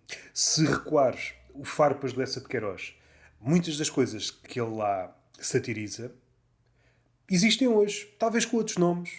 Uma coisa que lhe fazia muito confusão era o provincianismo português em relação a tudo o que vem de fora. E isso existe. Na altura era mais a França porque era o centro da atividade artística, tudo o que vinha de França, é melhor, só porque vem de França. Mesma coisa em relação ao que vem dos Estados Unidos. E isto é válido em obras artísticas como em palavras. Nota-se muito no discurso. Tens pejo de dizer uma palavra em português, mas se disseres a mesma palavra em inglês, parece já uma coisa boa. Isto era exatamente o que o Lessa de Queiroz satirizava na altura, este provincianismo em relação ao que vem de fora. Isso é interessante. Mudou ligeiramente, não é? Em vez de ser o provincianismo em relação ao inglês. E podíamos agora teorizar o que é que vem a seguir. O que é que nos vai ludibriar daqui para a frente? Aquela questão que se costuma dizer do género, os problemas repetem-se. Às vezes não se estão a repetir, só simplesmente não foram resolvidos. Às vezes mudam os nomes, mudam pequenas coisinhas, mas no fundo... Sei lá, por exemplo, aquela questão com o Chaplin, dos tempos modernos e não sei o quê. Isso é uma questão que não está a parar. Veio o Chaplin, depois veio o Tati a falar também. Até tem um filme praticamente como o Playtime, temos modernos, acho que é assim que se chama. Não sei se estou a cometer algum erro. Pronto, não interessa. O Chaplin fala daquela forma, o Tati depois também falou, e por aí fora toda a gente fala dos problemas dos tempos modernos. É um problema que está sempre a acontecer. Os tempos modernos são sempre outros. O problema acaba por ser o mesmo. Se nós pensarmos, é sempre o mesmo problema, eu acho. Ou podem-se alterar, mas não... A forma como entendemos o futuro, como terra prometida, e é uma terra prometida que fica sempre para depois, e de seguida aquilo que nós vamos agarrando, ou seja, a nossa idealização do futuro, e à medida que vamos caminhando, ainda não é bem o futuro, mas umas pegadas do futuro. Prosseguimos nesse caminho, percebemos, afinal, o bicho que eu persigo não é tão glamouroso como eu estava à espera. Afinal, é um monstro. A imagem que tens do futuro prometido, afinal, vai-se desfazendo, vai-se tornando aquilo, aquela outra expressão também cara à poesia, o paraíso perdido. Isso acontece muito connosco quando nós estamos, por exemplo, no dia a dia até. Quando eu tiver aquele emprego é que vai ser. Ou quando eu acabar de estudar é que vai. Quando eu comprar a minha casa própria vai estar sempre tudo limpinho, nunca vou deixar a louça por lavar. Achamos sempre que no futuro é que vai estar. Exatamente como nós dizer aquela terra prometida. Acho que é normal. Não é assim tão normal. Eu acho não, é normal o ser humano fazer isso. E aí é que te enganas. Eu acho que é um sentimento mais ou menos contemporâneo. Achas? Tem para aí um século e pouco. Esta coisa de projetar tudo para o futuro. Podemos falar do inverso também, das pessoas que dizem, antigamente é que era. Há um inverso. Se calhar são só duas linhas de pensamento, mas... Tanto uma como outra podem ser danosas. A melhor forma é tentar jogar com essas duas. É como a esperança. A esperança entendida como os antigos gregos era uma coisa boa e uma coisa má. A promessa de qualquer coisa que pode vir a acontecer. Mas essa coisa pode não vir a acontecer. Isso pode ser uma maldição. Por isso tem um lado bom e o lado mau. Sim, sei lá, falando da comédia. Eu posso achar que no futuro posso ser muito melhor, ou posso chegar a um nível, mas isso pode nunca chegar a acontecer sequer. Isso é uma coisa que eu tenho que ter consciente, que tu tens de ter consciente e que toda a gente tem que ter consciência que às vezes, tu simplesmente podes não chegar a um ponto que tu queres chegar. E é verdade. Não sei se o Chaplin é referência, não tem nada a ver comigo, mas eu sei que gosto muito daquilo que vejo. O Buster Keaton, gosto muito do Buster Keaton. O Tati, também gosto. Aquele filme que falámos na nossa conversa no teu podcast. Não referi isto, mas é uma das partes que eu gosto do filme, é a parte do restaurante. É a grande metáfora do mundo contemporâneo. E é aquilo que estavas há pouco a dizer. E é muito engraçado essa parte também. O tempo moderno que é sempre outro, mas afinal é sempre a mesma coisa. Mas eu acho que está cada vez mais atual. Está tudo a cair, mas nós temos de manter a pose. É exatamente o século XXI, tudo a tropeçar, tudo a desfazer-se. Temos que fazer de conta que está tudo bem. Não sei se o Chaplin e o Tati são referências, já gosto muito deles apenas. Essa parte aí do restaurante, aquilo é uma parte que nós temos que até ter consciência, temos de estar mesmo ali a ver aquilo com atenção, porque aquilo pode facilmente dar-nos dor de cabeça. Aquilo vai num crescendo absurdo. Para começar, é muito barulho. A mistura de filme da altura não era como é hoje em dia, ou seja, aquilo é algo que temos que ouvir baixinho. Estou a brincar. Quem não está habituado a ver filmes antigos pode ter alguma dificuldade. E também aquilo é uma forma artística. Antigamente já havia aqueles planos individuais da pessoa. Esse filme ele optou por não fazer, ou seja, nós fazemos planos só mais gerais. Peço desculpa ao pessoal, eu testo de cinema, mas não sei, eu comecei a estudar cinema tarde e ainda não sei essas questões dos planos cruzados e planos, não sei, desculpem. Isto também é um podcast, eles não precisam de saber planos. Sim, pronto. Sim, é só áudio, por amor de Deus. Mas aquilo só tem planos gerais, ou seja, duas pessoas a falar e tu estás a ver as duas pessoas a falar e tu escolhes o que é que queres ver. E isso acontece muito nesse filme. E eu olho mesmo para aquilo do género, quase como se tivesse admirado mesmo, não sei, acho que aquilo é mesmo arte. Não sei. Aquela porta de vidro e o porteiro está na mesma com a maçaneta na mão a fingir que está a abrir e a fechar. Está tudo mal, mas eles têm que estar a fingir que está tudo bem, porque o restaurante abriu hoje. E... Não querendo tocar nesse filme, porque já tocámos, seja aqui, seja na conversas comédicas, o nível é absurdo. Até em termos de dança... Sim. Não é espécie, é mesmo. Coreografia de carros. Aquilo de certeza absoluta que foi tudo muito bem pensado. Recordo-me de uma cena que tu estás a ver, eu acho que são casas envidraçadas, em que há tipo uma espécie de coreografia de luzes, acende-se uma, depois apaga-se, depois... É como se tu fosses uma menina, ou um menino, porque toda a gente pode ter uma casa de bonecas, e estivesses de fora a ver... E neste caso os bonequinhos tinham vida própria. É um filme muito interessante mesmo. Começar a ver filmes assim mais antigos é algo que eu confesso que sou agora. Eu agora entrei no...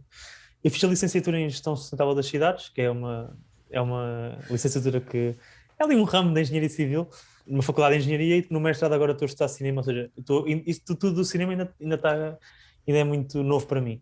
E comecei a ver filmes assim mais clássicos e etc. E ao início custava-me horrores, mas tinha que ver porque tinha que fazer trabalhos sobre eles ou porque tinha que os comentar na faculdade. E só agora é que eu comecei a adquirir o gosto, foi mesmo um gosto adquirido. Conheces um filme que é Cor Romã? Esse não me é estranho, mas acho que nunca vi. Não sei se o realizador, já não me lembro se o realizador é romeno. Eu sei que ele é do leste, mas não sei qual é que é a nacionalidade dele em concreto. Ou se é russo, não sei. O filme é um filme também que custa ver, aquilo é sobre um poeta, é uma história de um poeta e é a vida dele, e é até ele morrer, etc. É a mesma vida de um poeta. É um filme que custa ver, mas que hoje em dia é inacreditável a quantidade de referências que ele ainda traz. Há videoclipes contemporâneos da Madonna, Lady Gaga, que vão beber a isso e que quem não conhece essas referências pensam só que é uma coisa autêntica, original. Não estou a dizer que elas estão a tentar ocultar as referências. Se calhar para elas é óbvio que aquilo é uma referência. Para quem já viu A Cor Romã e está a ver aquele videoclipe, agora não sei qual é que é o da Lady Gaga, mas depois até podes pôr na descrição, posso-te enviar, ou o da Madonna. E é mesmo muito interessante estar a fazer a comparação entre o videoclipe e o filme. E há muitas formas de arte que estão a beber dessas referências antigas, que as pessoas não têm consciência e que consegues ter muito mais prazer ao estar a ver a arte conhecendo as referências. É só um exemplo assim mais, nem é tão profundo. Claro que A Cor Romã não influenciou só os videoclipes da Lady Gaga e da Madonna, influenciou os filmes todos. Há um que é o Hiroshima Meu Amor, também que é um clássico. São filmes muito bons mesmo, custam a ver, temos de estar a ver com calma e temos de estar com disponibilidade para aquilo, mas podemos sofrer um bocado a ver, mas vamos aprender muito e vamos entender coisas do cinema contemporâneo a ver aquilo. E também uma coisa que me aconteceu foi, eu antes de ver cinema não tinha muitos critérios, sei lá. O quê? O The Rock a fazer um filme espetacular enquanto é polícia, blá blá blá. Eu via, dizia que gostava, espetacular. Hoje em dia, já não consigo ver este tipo de filmes. Nós já vemos as referências e temos consciência dos clássicos. Não sei porque é que cheguei aqui, mas não sei onde é que... Começámos no Tati, essa dificuldade é quase uma espécie de ritual. Se pensarmos no filme atual, que muita gente vê já quase agarrado ao telemóvel, como quem ouve um podcast, uma espécie de ruído de fundo. Muitos filmes e séries já estão treinadas para isso, porque repetem, há sempre várias referências àquilo que aconteceu há 5 minutos, não vá a pessoa ter esquecido e depois não percebe nada disto. A estrutura dos filmes da Netflix são definidas, ou seja, aliás, até há uma brincadeira que se diz em cinema, eu peço imenso desculpa às pessoas que já estudaram muitos anos de cinema, já estou a começar, desculpem-me, passar a cometer erros. À meia hora vai acontecer o conflito, ou não sei o que vai acontecer isto, eles têm a mesma duração, os pontos de vai acontecer o conflito a este minuto, aqui vai-se resolver o conflito, não. E tem aquilo que tu já falaste muitas vezes já falaste muitas vezes aqui no podcast, que é, agora nos filmes acabam sempre bem, ou mesmo os que acabam mal têm ali um twist esperançoso, ou... Agora estava a pensar numa coisa que não tem nada a ver, mas já faço aqui uma ponte. O que liga isto tudo é a forma como lidamos com a frustração. Atualmente estamos menos preparados para lidar com frustração. E depois encontras exemplos em tudo. Seja naquilo que eu estava a pensar que não tem nada a ver. Ouço um podcast, não tem nada a ver, a falar de referências. Um podcast chamado Triple KO, em que 3 gajos, um deles é provavelmente um dos melhores jogadores de jogos de luta, seja Mortal Kombat. Ele é mais um jogo antigo chamado Marvel vs Capcom. Um gajo chamado Justin Wong. E ele ficou muito conhecido porque há uma cena, conhece esta referência, Street Fighter, este é um nome gigante. Sim. E ele estava a jogar o Street Fighter, salvo erro era o 3, Third Strike, e ele estava a fazer um golpe com a Chun-Li, agora estou a ser muito específico, e contra um que também é um dos top dogs dos jogos de luta, e o gajo conseguiu defender um golpe que até à data toda a gente julgava indefensável. Arranjou uma forma de defender aquele golpe que nunca ninguém tinha defendido. E aquele clipe arrebentou. E o que é que gerou? Isto é possível. Então toda a gente começou a tentar copiar uns melhores, outros piores. O Justin Wong, um gajo chamado Maximilian. Eu não sei se é programador, mas é uma figura muito importante no mundo dos jogos de luta. E os bosses, o último gajo nos jogos de luta, tem vindo a diminuir em questões de dificuldade. Os bosses são cada vez mais fáceis. Porque, um lado factual que é inegável. Antigamente os jogos vinham das arcadas, dos salões de jogos. E o propósito era fazer os bosses mais difíceis porque assim gastavas mais moedas. Mas seja como for, nota-se em todo o tipo de jogos. tudo mais fácil porque a maioria do pessoal não consegue lidar com a frustração de não conseguir fazer determinada coisa. Sim, para ligar àquele assunto das referências que tu estavas a falar, esta necessidade que eu tive também de estudar cinema, e para começar gosto de cinema, mas também era um bocado para alargar as minhas referências, e acho que quanto mais referências culturais tu tiveres, acho que melhor humorista vou conseguir ser. Para fechar o círculo da conversa das referências, acho que é uma boa conclusão, e percebo o que estás a dizer, ou seja, as pessoas veem uma fórmula a funcionar e vão tentar copiar a fórmula, ou seja, elas sabem que a fórmula é 1 mais 1 mais 1 dá 3. E elas sabem que dá 3, então vamos aqui tentar 2 mais 1. Ok, dá 3 na mesma. Ou seja, tentam chegar ao mesmo... O cinema de autor eu acho que é bastante manifesto num cinema dito mais enlatado. Se bem que ao mesmo tempo também acho que há muito... Agora também sendo aquele... Vou ser um bocadinho taberneiro, também há algum cinema de autor que eu fico, não... Ou isto Sim, é tão profundo e tão intenso que eu não percebo um caraças. Também não é por ser cinema de autor que é bom, não é? O que te oferece é a possibilidade de ter uma nova visão. Isto afinal dá para fazer de outra forma. E há coisas de cinema de autor que vão ser depois aplicadas no futuro. É exatamente aquilo que eu estava a dizer. Por exemplo, o Hiroshima Meu Amor utilizou os flashbacks de uma maneira inovadora, que agora são utilizados, etc. Outro exemplo é o Sétimo Selo, A Figura da Morte. Eu já vi muita gente, seja críticos literários, seja filósofos, a tocar neste tema, que foi a primeira vez que apareceu a personificação da morte. Esta é a morte. Foi a primeira vez. E daí para a frente, o que não falta é a morte aparecer, figura mais ou menos humana. A primeira vez com Bergman, no Sétimo Selo, que a morte apareceu, fisicamente. E é uma ideia que hoje vemos em todo o lado. Seja filmes, séries, sketches humorísticos. Uma das grandes referências do Woody Allen era o Bergman. Sim, o cinema da autora tem esse trabalho, é um bocado ingrato de fazer muito pela arte. Ou seja, se calhar não vai ser ele o reconhecido, mas vai dar coisas novas que o cinema mainstream vai utilizar no futuro. É um bocado a arte pela arte. Mas pronto, faz parte, não é? Quem se propõe a isso, acho que tem consciência disso e não sei se queres envergar por este caminho ou não querendo também muito... Dá-lhe. Essa conversa é toda muito interessante do cinema de autor e depois os apoios para o cinema de autor é ali um caminho muito... Temos caminhado de pantufas. Por exemplo, o cinema de autor é muita relevância, mas conseguir explicar a relevância dele, há o cinema de autor que não tem relevância. Como tudo na vida, não é só por ser de autor, também é cinema mainstream que não tem relevância. Às vezes não conseguimos reconhecer valor em algum tipo de cinema e porque é que isto está a ser apoiado e outras coisas não, e é muito complicado. Essa questão é demasiado densa, porque... É densa e eu não sei se quer ir por aí porque eu tenho medo de dizer as neiras. Mas continua, desculpa. Às vezes o que sucede é, pegando nas tuas palavras, o que tem relevância e o que não tem relevância. Algo que pode aparentar ter relevância, devido a ser um tema do momento, realmente o tema quente do momento. Envolvidos 2 ou 3 anos, já ninguém quer saber daquilo. Afinal era uma relevância ficcionada. Se partires desse ponto de relevância, pode estar aqui a amputar possíveis fenómenos lá para a frente. Exatamente.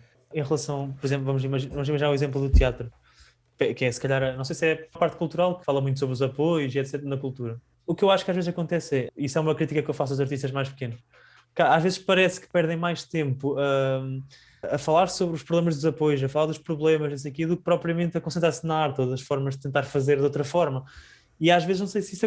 Eu tenho aulas em que a cadeira chama-se Gestão e Produção Cultural e que estamos mais tempo a falar dos problemas dos apoios do que efetivamente do problema dos apoios, os problemas de não sei o quê, do que propriamente como é que se faz. O nome da aula está errado, não é? Dei agora aqui uma caçada no computador. Até acho que já disse isto na nossa conversa aqui no meu podcast. Eu acho que às vezes faz falta ao artista pensar com os meios que eu tenho, o que é que eu posso fazer? Ou como é que eu vou dar aqui a volta à situação? Não tenho este dinheiro, como é que eu... Concordo inteiramente contigo, mas já há aqui um detalhe. Se pensarmos no cinema, o cinema é quase, por natureza, caro. Seja, vamos imaginar que que o teu objetivo é fazer um filme, uma longa-metragem, a passar nos cinemas todos do país. E tu neste momento não tens meios. Às vezes tu podes, com o teu telemóvel, tentar fazer alguma coisa que seja o melhor possível com os teus meios e isso, tu não estiveste a chorar, estiveste a trabalhar. E esse filme ou essa curta-metragem que tu fizeste pode-te abrir portas para tu fazer o que tu realmente queres. E eu acho que às vezes perde-se muito tempo a chorar e pouco a fazer, e se nós estivéssemos a fazer alguma coisa, isso depois pode abrir portas no futuro para nós conseguirmos fazer outra. Esse lado é importante, abrir portas, mas esquecendo isso porque às vezes não estão relacionados. As propostas que possam surgir não estão relacionadas com a qualidade do teu trabalho. Às vezes é quase fruto do acaso. Mas também, às vezes, é fruto do teu trabalho, claro. O Carlos Coutinho Vilhena falava muito sobre isso, de achar que o talento não tinha nada a ver com o sucesso, que era uma coisa... O Carlos Coutinho Vilhena, acho que era cá em Portugal a pessoa que se calhar ouvia falar mais sobre isso. É válido, nem que seja pelo facto de estás a melhorar. É, exatamente. Se tu não fazes, não estás a melhorar. E há portas que tu nem sabes que existem e que só vais saber que elas existem quando melhorares. Porque o teu mundo vai crescendo. E há aqui fazer um brilharete. Qual é a distância máxima? Eu agora não sei o número certo. Também depende de olho para olho. Mas Eu há acho que uma distância média, não é? Tu precisas de expandir o teu olhar. concordo contigo mesmo. Agora isto é o exagero, mas como é que ele se chama? Aquele cineasta português que disse que queria que o público se fodesse. Sim, o João Epá, César Monteiro. sim, isso é um caso limite, não é? Por um lado também tem que ser um bocado isso. Ele pôs por palavras o sentimento do artista, porque no fundo, é claro que os tempos hoje são Ou outros. seja, eu quero fazer, ou seja, eu acho que o papel do eu acho as duas coisas ao mesmo tempo. Acho que o papel do artista também é saber passar a sua arte de forma a que as pessoas a consumam e que gostem, ou seja, saber transmitir, mas também acho que por um lado tem que haver coisas que sejam para ti, e às vezes essas coisas podem ser para ti, não precisam ser necessariamente publicadas, pode ser Sim, postas. Podes fazer um filme de autor gravado com o teu telemóvel, ir a festivais de cinema e assim, que não é nada mainstream, nem sequer divulgas nas tuas redes, nem sequer tentas que aquilo tenha algum objetivo comercial e queres que o público se foda, aí literalmente. Mas também acho que faz parte do papel do artista tentar fazer coisas que cheguem às pessoas, e acho que o transmitir a ideia para a realização, acho que isso é importante. muitas vezes é lembrado só por esta frase. Há muita gente que gosta dessa frase e da figura que disse essa frase, mas não sabem, se lhe puseres um filme à frente, eles não sabem bem. Acho que essa frase até foi dita por causa daquele filme, não é? Como é que Branca ele de se Neve, salvo erro. Acho. Basicamente o filme não tinha vídeo, Sim, era sim, um sim. podcast. Sim, sim. Era um podcast, entre aspas. Pronto. O artista deve ter essa liberdade. No limite, deve ter a liberdade de mandar foder o público. Mas também tem que, não sei, isso também é o que cada artista se propõe a fazer. É um bocado isso. Eu creio que vivemos num tempo em que o artista está todo virado para o lado de agradar o público. Eu também confesso que também quero-me tentar virar para esse lado, não nego. Tem de haver um equilíbrio, não sei em termos de percentagens, mas eu creio que o artista atualmente está todo virado para agradar. E quando começa a agradar, cria-se aqui um círculo vicioso, porque o público Então, tanto depressa gosta, como deixa de gostar. voltando à comédia, podemos ver aquela questão. Estás numa atuação de merda, num bar de merda, num sítio em que está tudo a correr mal, que aquelas pessoas não têm nada a ver contigo, elas não te vão perceber nunca na vida. Tu vais contar uma anedota, por exemplo, o que é que tu vais fazer para que aquilo se resolva? Um documentário sobre isso. Ah, não, mas ou seja, eu não acho que eu não vou contar nota nenhuma, nem vou começar a falar com sotaque ou assim. Na minha opinião, há uma zona onde tu te podes mexer para tentar agradar as pessoas, mas há ali, para mim, tem que haver red flags. E quem é que as define é cada artista, ou seja, isto para mim não é fixe, não é fixe para mim. Pá, se os outros fazem, tudo bem. Agora, está ali uma linha que eu não posso passar. E se acontecer, todas as coisas que eu posso fazer não melhorarem, epá, eu não vou contar uma nota, nem sequer vou começar a falar assim, ou porque sei que vai fazer. Desculpem este horrível sotaque que eu tentei fazer, porque sei que vai agradar as pessoas. Não, eu não vou fazer isso, vou ter que assumir que, olha, isto correu mal, agora já, mas a culpa é tua. Ok, que seja, mas eu não posso fazer mais do que isto para. Não posso desvirtuar-me nem começar a fazer uma coisa que não gosto só mesmo para tentar agradar. Estava aí pela questão da anedota, mas podemos ir para outra questão também, que é o contar um texto de um colega. Por exemplo, a perceber? Tem muito a ver com as armas que tens. O papel do artista também tem que ser outro, ou do artista ou do agente, whatever, que é aquele sítio, tu sabes que ali não vai ser fixe. Tens de ter essa capacidade de dizer que não, e se tu dizes que sim, o erro à partida e tu sabes que aquilo podia ter dado a geneira, o erro à partida foi logo teu. Eu já tive uma atuação, até posso contar, num sítio que é muito querido para mim, não vou estar a dizer o sítio, em que, pronto, pagaram para ir lá fazer uma noite de comédia.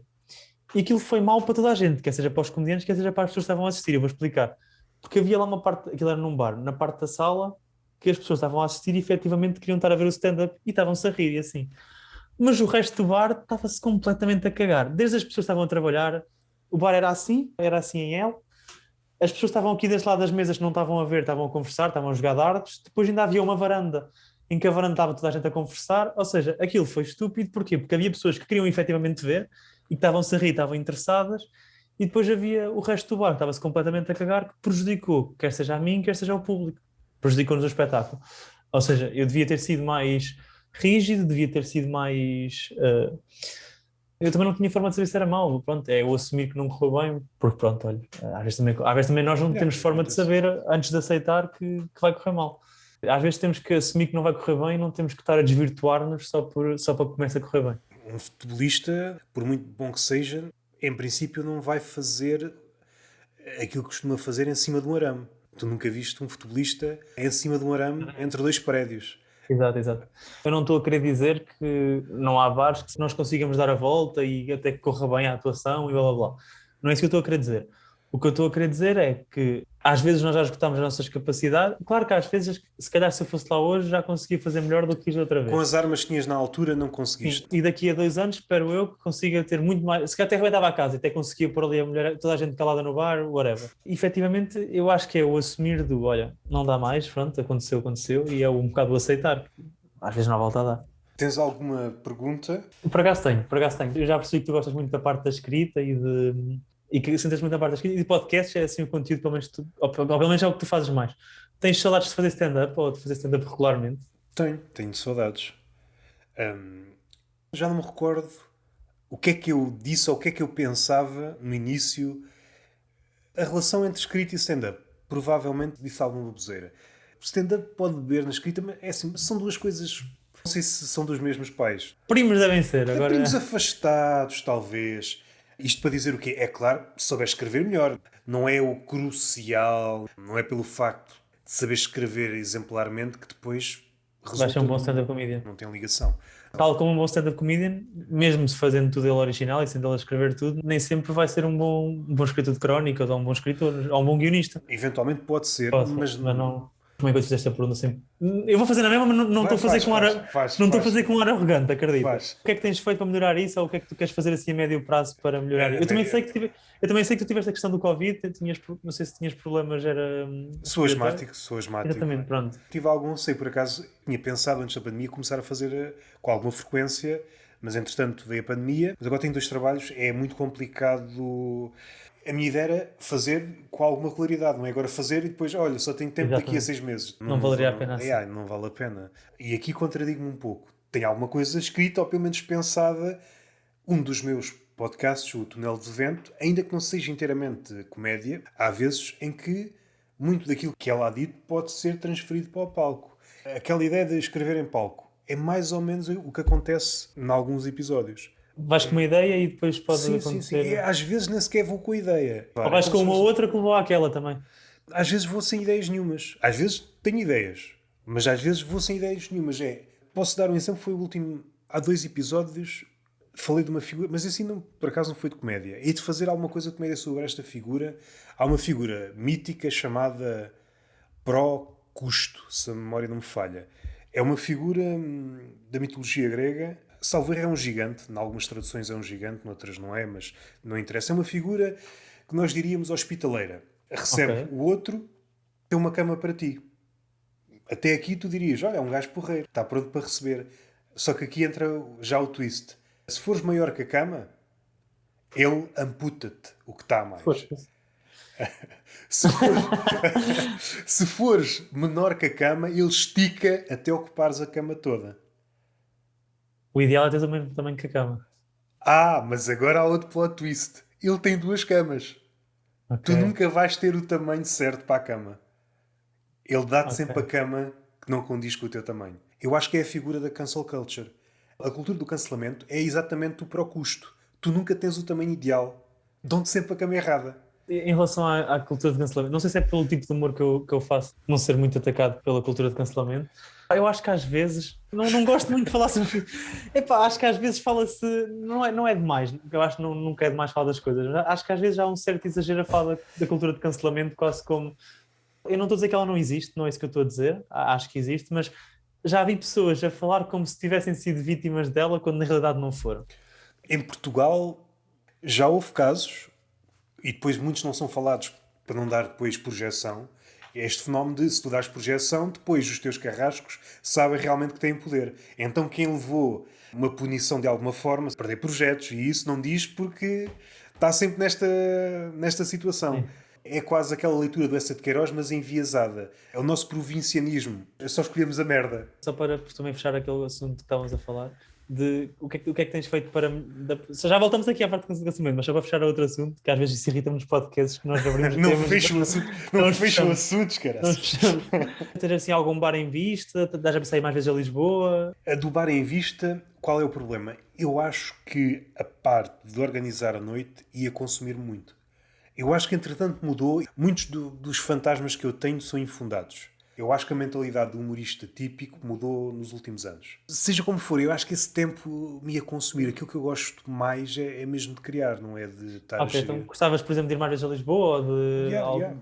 Acho que Ou, era assim, acho que era yeah, fixe. yeah, yeah. Ou Ou ao ir Porto também, ou até já ao Grêmio, a Coimbra. Yeah, Ou isso, yeah, yeah. Porquê que eu fiz esta pergunta do stand-up? Por exemplo, eu gosto de fazer stand-up e acho que vou sempre, a menos que me canse, vou sempre fazer. Eu gosto muito de comédia, mas não sei se é o meu formato dentro da Yeah, comédia, ou yeah, seja, yeah. não sei se vai ser o meu ponto. Vou sempre fazer, gosto muito mesmo. Não sei se é onde eu tenho mais potencial ou onde eu tenho mais gosto, estás a perceber? Dentro da comédia. Por isso é que eu estava-te a perguntar isso, porque eu sei que tu gostas bastante da questão da escrita e tu assumes muito isso. Queria tentar perceber onde é que o stand-up estava na tua vida, estás a perceber? Eu quando fazia era muito mais de one-liners. É uma coisa que me agrada e continua a agradar-me, mas devido ao túnel de vento explorei este tipo de quase pensar em voz alta. Aquilo que o Bill Burr faz no Sim, sim. podcast dele, ele depois aproveita e leva a palco algumas das coisas. Também gosto muito do Bill Burr, não falei na altura, mas Hum, a minha relação com o stand-up, eu acho que vou sempre querer fazer regularmente stand-up, mas eu tenho outra facilidade que tu não tens. Ou seja, estou muito perto do Porto e até de Lisboa não é assim tão longe. É a parte mais fácil, mais rápida que eu tenho de fazer comédia. Tudo o resto, se pensares em séries, precisas, em princípio, de mais pessoas. No Exato, stand-up, exato. só precisas que a noite exista e apareceres. E mesmo que tu sejas mau e não estejas bem preparado, tu demoraste um mês, vamos imaginar que arranjas um mês para arranjar um sítio para atuar. Não arranjas um... Se tu quiseres mesmo, não demoras um mês. Mesmo que tu demoras um mês para arranjar, tu nunca demoras uma má atuação, nunca demoras um mês para arranjar uma má série. A menos que seja uma série muito pequenina ou assim. Ou seja, é o mais rápido que tu tens de fazer. Não, às vezes partimos logo de um sítio um bocado apressado, das más atuações e do pôr a carroça à frente dos bois. Muitos daqueles que nós consideramos ídolos levaram muito tempo até conseguir Sim, afirmar, encontrar aquilo que realmente querem eu dizer. concordo com essa, mas também tenho outra coisa que eu tenho pensado muito sobre isso, que é, eu acho que às vezes há pessoas que o potencial delas na comédia não está necessariamente no stand-up, ou seja, o Pedro Teixeira da Mota é um exemplo que eu acho muito disso. Eu gosto muito dele, acho que ele tem muita piada, mas não sei se o stand-up é o ponto alto dele. Eu não estou a dizer que ele é bom ou mau, não é isso que eu Não, estou a querer dizer, mas eu acho que a gente parte mas logo ele não aqui é de melhor noutros formatos. Partimos aqui de um critério. Ele é bastante novo. Ele ainda tem muito tempo. Sim, mas era isso que eu queria dizer. E eu até gosto de stand-up dele, não é isso que eu estou a querer dizer. Só não sei se é o ponto alto dele. Estás a perceber onde é que eu quero chegar? Não estou a dizer que ele não tenha potencial para evoluir mais, ou não é isso que eu estou a querer dizer. Tu fazes três pratos, fazes bacalhau à Brás, fazes três tipos de bacalhau e fazes os três bem. Epá, eu não estou a dizer que tu não consigas fazer os outros muito bem, mas há ali aquilo que é o que tu achas que vais conseguir fazer melhor e que é o teu ponto alto. O bacalhau à Brás até pode ultrapassar o bacalhau com natas, mas neste momento o bacalhau com natas é o melhor. É isso que eu quero dizer. Estava aqui a pensar no Ricardo Araújo Pereira se esse é um bom exemplo. Quando te movimentas em muitas áreas, é claro que depois é mais cansativo. Para seres bom em muitas áreas, e às vezes áreas no sentido em escreves, por exemplo, para a rádio, escreves depois crónicas, escreves. Não é que ele faça isso de forma muito manifesta, mas tem um livro de ensaios, vá. Pode ser que surjam outros mais à frente. Todas estas coisas que são à primeira vista independentes, depois vão beber umas às outras. O Ricardo, mesmo que não fosse muito bom em stand-up, ele nunca seria mau. Eu gostava muito do stand-up dele, até aquele pouco que temos, gosto bastante dos beats e do texto. Vamos até pôr num cenário que os Levanta-te e Ri eram maus. Não é verdade, mas vamos pôr isso em cenário. Se ele hoje em dia fosse fazer, eu acho que ele nunca seria mau. Alcançou aquilo que os humoristas querem alcançar, que é a voz ou a visão. Para qualquer sítio onde ele olhe, ele está a ver comédia. Ele consegue ir para sítios onde toda a gente já olhou ou para sítios que ainda pouca gente olhou. Ele Mas já sim, consegue dizer qualquer coisa engraçada sobre determinada coisa. Seja, talvez o Mixórdia, se pegares nos textos daquilo que ele disse na rádio, aquilo aproxima-se muito do stand-up. A forma, muito mais do que, por exemplo, as crónicas. As crónicas é outro tipo de texto. Talvez não seja muito visível, mas aquilo que tu disseste, acho que é outra manifestação. Aquilo que tu disseste há pouco de o humorista ganha se tiver mais referências, se tiver mais mundo, todo esse tipo de coisas. Se tu tiveres as tuas ferramentas na escrita de crónica, na escrita de stand-up, sim, vais ganhar ali. as ferramentas na escrita de ensaio, cada uma é mais ou menos um universo estanque. Mas de vez em quando, deixa lá utilizar aqui uma ferramenta do stand-up na escrita de ensaio e vice-versa. E então vais expandindo a um ponto em que podes criar um género novo. No caso do Ricardo, acho que não. Tem acontecido várias vezes na história da arte. De repente, talvez o casamento mais célebre é entre a poesia e a pintura. A poesia até certo ponto inspirava-se muito na pintura. Vice-versa também. Mas é claro, há sempre limitações. Cada meio deve reconhecer as suas limitações. Porque cada meio faz algo que os outros não conseguem fazer.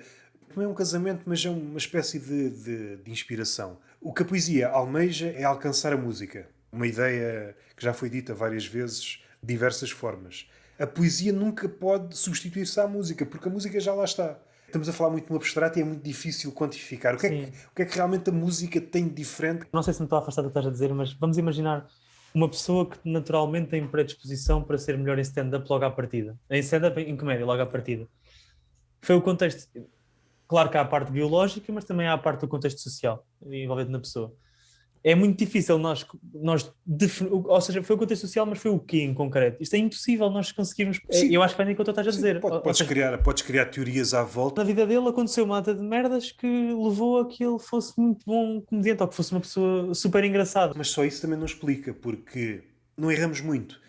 Há pessoas praticamente iguais que sofreram, tiveram uma vida quase idêntica. O que muda depois é a forma como tu reages a essas coisas. Uma reage de uma forma e então tornou-se comediante, e a outra tornou-se uma pessoa deprimida.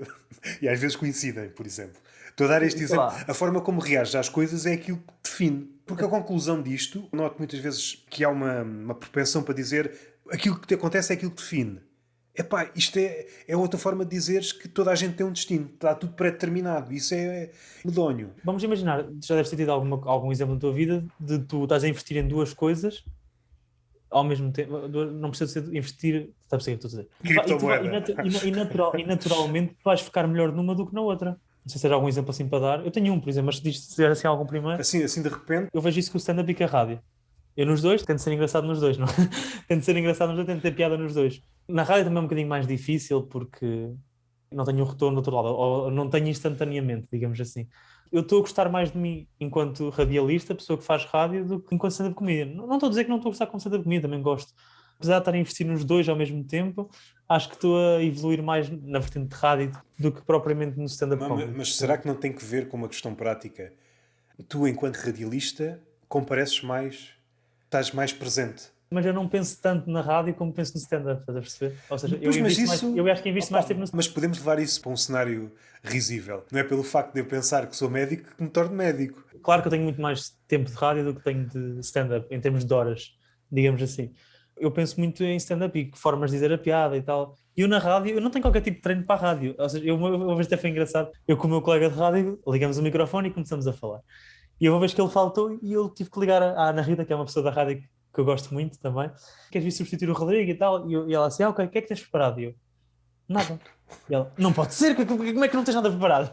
Vamos arranjar um tema. Depois lá ela arranjou um tema e depois fizemos o programa à volta daquele tema. E também correu bem, não estou a dizer que não correu bem, mas eu para a rádio tenho ideias nas notas, olha, vou falar sobre isto. E começo a falar. No stand-up eu não faço isto, eu invisto mais, não sei, mas também por um lado tens razão. Eu acho que preparo-me melhor para o stand-up e não está a evoluir tanto do que como preparo para a rádio, que eu acho que está a evoluir.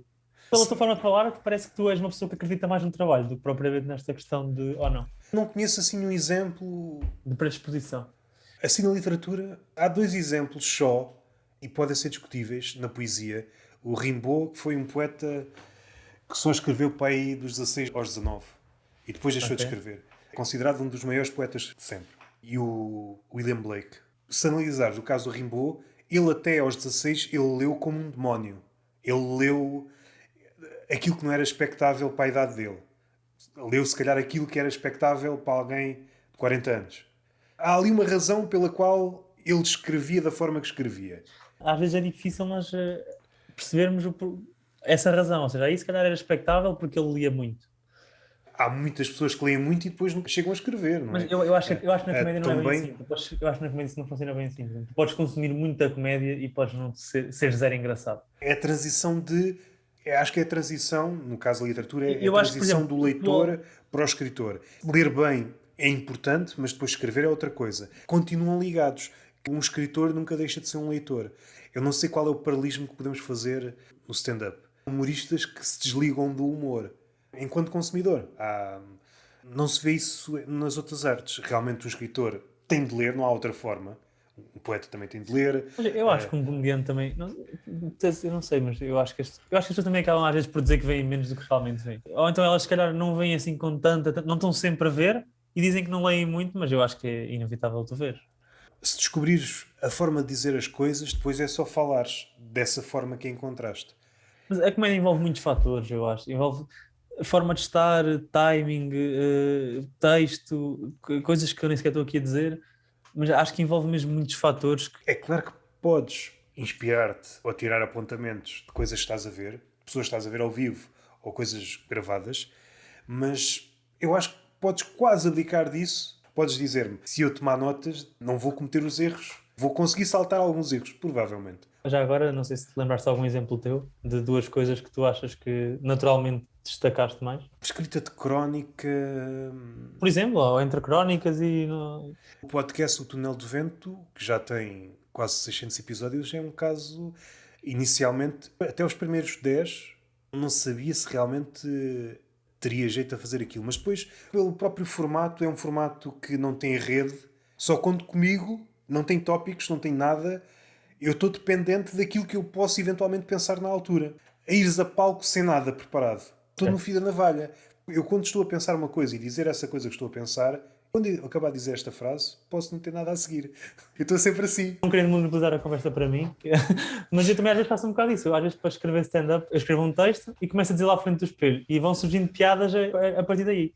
É quase como se eu estivesse a escrever em palco, entre aspas. Não é em palco, mas é. Estás a perceber o que eu estou a dizer?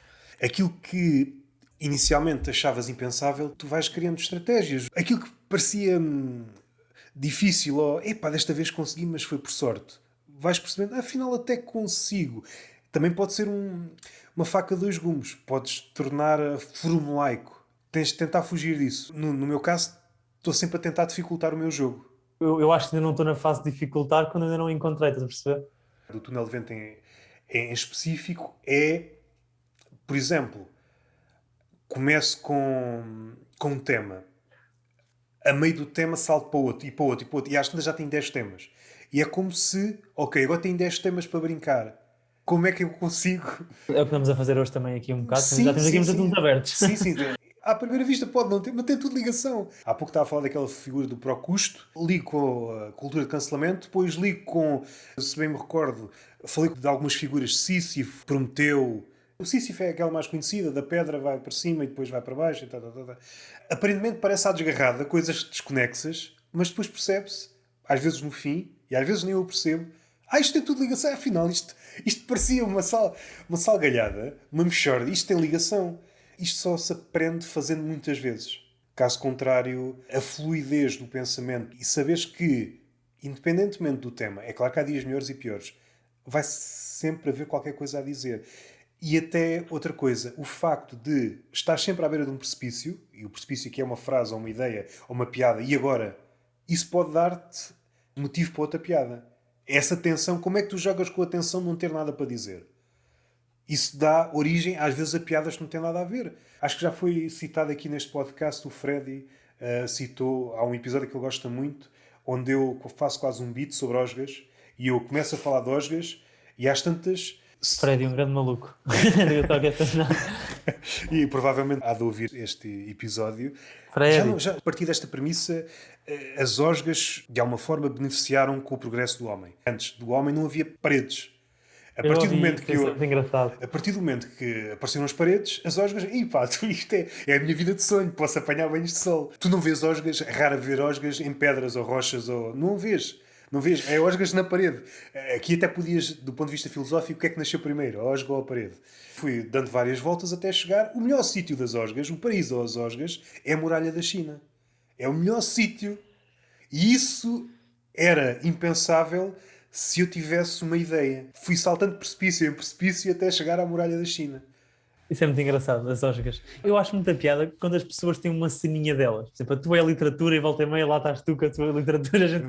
Isso é uma das coisas que eu acho muito engraçada. Tu és, de forma muito pouco literária, tu és as tuas merdas. Se eu fosse isso em palco a falar sobre uma osga, eu ia ter piada porque ninguém está a falar. Há merdas que são genéricas, sei lá. Eu gostar de hambúrguer, gosto eu e gosto de muitos todos. Estou a falar de hambúrguer, não... Uma coisa muito literária que eu falei no último episódio. E já tinha isto na cabeça já há anos. que é literário dentro de literário dentro de literário. Um dos pais da comédia, que é o Aristófanes. Segundo, o pai do ensaísmo, que é Montaigne, não sei pronunciar o nome, o primeiro ensaísta de todos. No ensaio dele, fala de Aristófanes e diz, segundo as palavras dele, não consegui encontrar o original, que um dos sonhos de Aristófanes, o pai da comédia, a comédia foi oficializada. Houve uma data, a partir daqui há a comédia na Antiga Grécia. Ok. Um dos sonhos dele era fazer a melhor piada do humor escatológico. Não sei se isto é verdade, mas segundo o Sr. Montaigne, é verdade. Por isso, vou partir do princípio. E eu, assim, qual é a melhor piada? Poucas vezes fiz piadas do humor escatológico. Mas no outro dia apareceu-me, estava a ler uma coisa. Pá, isto é provavelmente. Não sei se consegui exprimir esta cena, mas provavelmente isto pode dar a melhor piada do humor escatológico de sempre. Há uma figura que é. Passa a literatura para a história. Uma figura chamada o Eduardo. Acho que é Mão de Bronze. Um rei qualquer do século XI em que foi assassinado enquanto cagava. É a premissa. Que tempos são estes? Não estavas a salvo em lado nenhum. Até a defecar, tu podias ser esfaqueado. E quem esfaqueou foi o sucessor. Que hinos, que canções podiam cantar ao novo rei. Ou tu, rei novo, imaginar que coisas é que se podiam cantar a alguém que deve o seu trono a ter assassinado o antigo rei enquanto estava a cagar. Parti para o mundo dito real. Protegia o rei Eduardo, porque nós temos uma relação diferente com o cheiro. Não sei precisar muito bem, mas até há pouco tempo ninguém lavava as mãos. Até os médicos passavam... E este é um dos à partes. Eu ainda não lavo. Mas Estou a eu brincar. não sei se foi no início do século XX, se foi no final do século XIX. Mas era comum um médico passar daquilo que nós chamaríamos hoje morgue para a mesa de operações sem lavar as mãos. E as pessoas morriam e ninguém percebia porquê. Até que houve uma pessoa, e aqui esqueci-me do nome do ousado, que e se vocês começassem a lavar as mãos? E os médicos na altura, não estás parvo? Sempre fizemos assim. O quê? Então agora estou a mexer no morto, não posso mexer no vivo. Então mas já há problema. O que é certo é que eles foram lutando e realmente houve resultados. É provavelmente a maior invenção, não sei se é a palavra certa, mas a melhor medida na medicina foi esta. Começar a lavar as mãos. Para fazer a ponte, a nossa relação com a sujidade, com a higiene, modificou-se completamente. A água era mal vista. Ninguém se lavava. Hoje em dia temos uma relação... E o que cheiras mal, afasta-te. Hoje, o rei Eduardo na sanita, entrava um gajo potencial assassino e entrar em casa e que fedora, vou-me embora. Não estou para isto. Não estou para isto. Isto é basicamente os inícios que eu tenho aqui engendrado. A diferença entre o mundo de antigamente e o mundo atual. Eu acho isso engraçado mesmo. O teu humor é um humor que parte muito desses princípios. Isto é um bocado fácil de dizer, mas é um humor mais inteligente, digamos assim. Parte ali de um raciocínio. Eu não tenho nenhuma palavra para descrever, mas dá a perceber o que eu estou a dizer. Se estás a falar de Oscars, para mim, voltando um bocadinho, é super engraçado. E eu, por exemplo, uma coisa que eu costumo falar muito em rádio, que eu acho que é uma cena minha, que é falar de doce de abóbora. E a única vez que eu falei de doce de abóbora, eu acho que foi a única vez que eu pus o Rodrigo a chorar, que é quem faz o programa comigo. Porque eu estava a falar que eu adorava doce de abóbora e ele estava-se a partir a rir, porquê? Porque ele achava bem engraçado uma pessoa de 22 anos estar a falar de doce de abóbora. Não faz sentido. Tens aí umas certas referências que não é expectável encontrar na tua idade. Porque eu acho muita piada algumas coisas que não são bem para a minha idade, são assim um bocado esquisitas, que nem sequer têm bem piada, sei lá. Mas sim, sei lá, eu lembro que quando eu falei contigo tu ficaste surpreendido porque eu sabia quem é que era o José Milhazes. Sim, foi antes dele ganhar este boom, foi mesmo no início. Eu recordo-me fazer piadas com o Milhazes antes disto tudo, e só duas. Uma delas era sempre o Rui Cruz, que punha lá o like, mas eram para aí mais 2 ou 3 pessoas. Ninguém sabia que era o Milhazes, ninguém sabia. E agora toda a gente sabe que é o Milhazes. Como é que eu descobri quem é que era o Milhazes? Não te consigo dizer como é que eu descobri. Eu acho que sempre sabia quem é que ele era, não sei, de televisão e assim. Eu depois também comecei a ler o livro dele, aquele livro que agora estamos a ser vendido, que é a história da Rússia. Está bom, é para o Milhazes. Ou seja, já sabia quem é que ele era. Nem fiz nenhum que é sobre isto, mas eu achei super engraçado a cena de um gajo que ninguém sabia quem é que era, agora do nada é tipo o rei. Era um gajo que, estamos aqui na Rádio Renascença, o Putin disse uma coisa, Milhazes comenta. Tudo o que era sobre a Rússia ele comentava. E do nada, só se fala da Rússia, só há Milhazes em todo lado também. Se criássemos aqui uma teoria da conspiração, quem é que está a ganhar com isto tudo? É o Milhazes. É ele que está por trás disto tudo. Imagina o que eu quero eu agora ir viver para, sei lá, não sei, um país qualquer. Ia viver para o Equador. Viver para um país onde há poucos portugueses, como é o caso da Rússia, e ser jornalista lá. Do nada, sempre que se fala do Equador, é o Zé Bernardo vai falar. Se ele estudasse a história da Rússia cá em Portugal, ele não ia ser chamado para as coisas. Ele é chamado pelo simples facto que ele viveu lá há muitos de anos. E agora vamos aqui teorizar um pouco. Eu não sei o percurso académico. Ele estudou lá e acho que ele licenciou-se mesmo na Rússia e assim. Só havia uma pessoa na Rússia, um português na Rússia. Não havia mais. Independentemente da sua ligação com a Rússia ou daquilo que ele eventualmente pudesse dizer acerca da Rússia, será que essa pessoa era escolhida para falar sobre a Rússia? Se calhar não. Não sei, se calhar sim, não sei. Era o único português que Era. estava lá.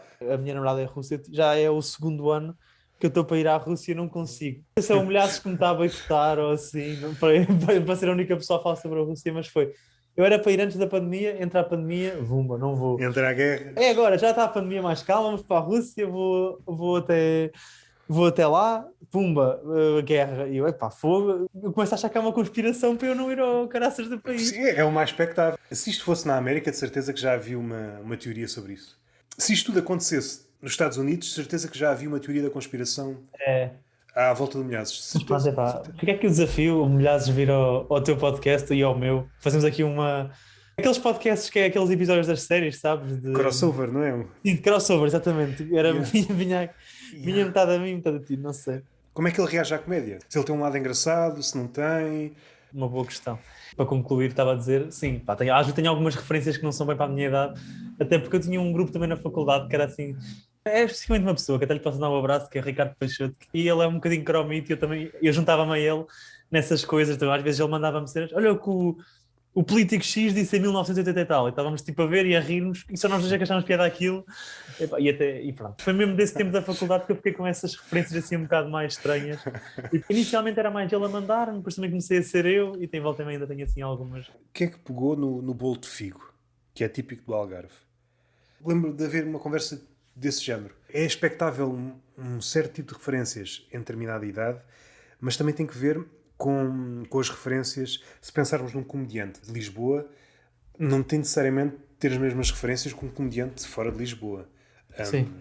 Isso...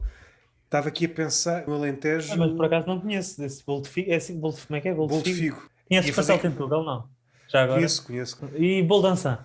Isso não conheço. Então vamos fazer o seguinte, quando algum dia nos encontrarmos, eu levo-te aí, Yeah. ou quando vieres cá acima, eu levo-te um bolo dançante e trazes-me um bolo de figa. A razão pela qual o bolo de figo veio cá ao Algarve e comeu o bolo de figo e que adorou. E eu disse, nem gosto assim tanto disso. O quê? Não gostas? Eu disse, não acho assim. Realmente toda a gente gosta de bolo de figo. Se calhar o problema é meu.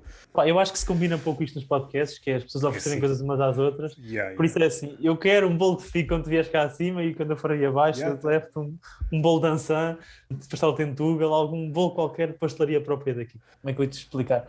Acho que há dois bolos dançã. Aquilo é entre o pão e o bolo, estás a perceber? Aquilo não se come tanto assim como um bolo. Ou comes com um bocadinho de marmelada, ou com um bocadinho de manteiga, assim um pão macio. Entre o pão, o bolo e o pão de ló. É ali entre os três. Mas há alguns que também têm creme, tipo creme de ovos ou assim. Mas isso já é que a nova leva? É algo já, uma nova receita? Não, é algo Ok. antigo já. Acho que é Pensei algo... que fosse uma nova abordagem, como é comum. Muito em Lisboa. Talvez no Porto. não, Estas não. novas abordagens, sei lá, pastel de bacalhau com não sei Não, o quê. isto fui eu a tentar explicar-te, não é que seja algo assim, é eu a tentar explicar-te como é que era o bolo. E agora alguém ferranho, sei lá, Vou lançar- um pasteleiro. Tu não percebes nada dessa merda. É provável que isso aconteça, Gosto de pensar neste tipo de irritações que vêm de sítios inesperados. Isso é aquelas coisas que eu estava a falar há bocado, é aquelas... Eu acho muita piada quando as pessoas têm coisas muito específicas para falar, isso é uma das coisas que eu acho mais piada. Por isso é que também acho muita piada ao Bruno Aleixo, que é um bocado isso, o gajo, são as coisas dele, e isso, eu acho isso mesmo muito engraçado. São as coisas dele, mas depois acontece um passo de mágica que é... torna-se universal. Ele tem uma rubrica que eu já tentei encontrar, nunca mais a voltei a encontrar, que eu achei muito engraçada, da rubrica, daquelas que ele faz lá para a rádio, do Aleixo Amigo. Eu lembro que ia no carro e ia a chorar, a rir, mas mesmo a rir muito. Que era ele a dizer que... era um fulano que enviou mensagem a dizer que a casa dele, o autocolismo está entupido e ele agora não quer estar a chatear o senhorio porque não lhe apetece falar com o senhorio. E o gajo estava a dizer que o gajo era burro porque quando foi ver a casa devia ter levado uns Diospires podres para meter na sanita e depois comentar se a sanita estava a funcionar ou não. Porque ele não ia cagar lá quando fosse visitar aquilo. E eu estava-me a rir tanto que aquilo... E são coisas dele. Vocês... E é humor, mas também é uma ideia prática. Realmente faz É. sentido. Faz sentido. Ou ele a dizer também que houve uma gaja que estava a dizer que era estudante e que agora partimos. Uma rapariga a dizer que era estudante as colegas de casa sujavam-lhe aquilo tudo e não lavavam a louça, ou quando lavavam não tiravam os restos de comida do ralo de lava-louça. E o que ele estava a dizer era que ele devia fazer um prato do género massa com atum, milho, pimento, e devia-lhes dar a comer e dizer assim.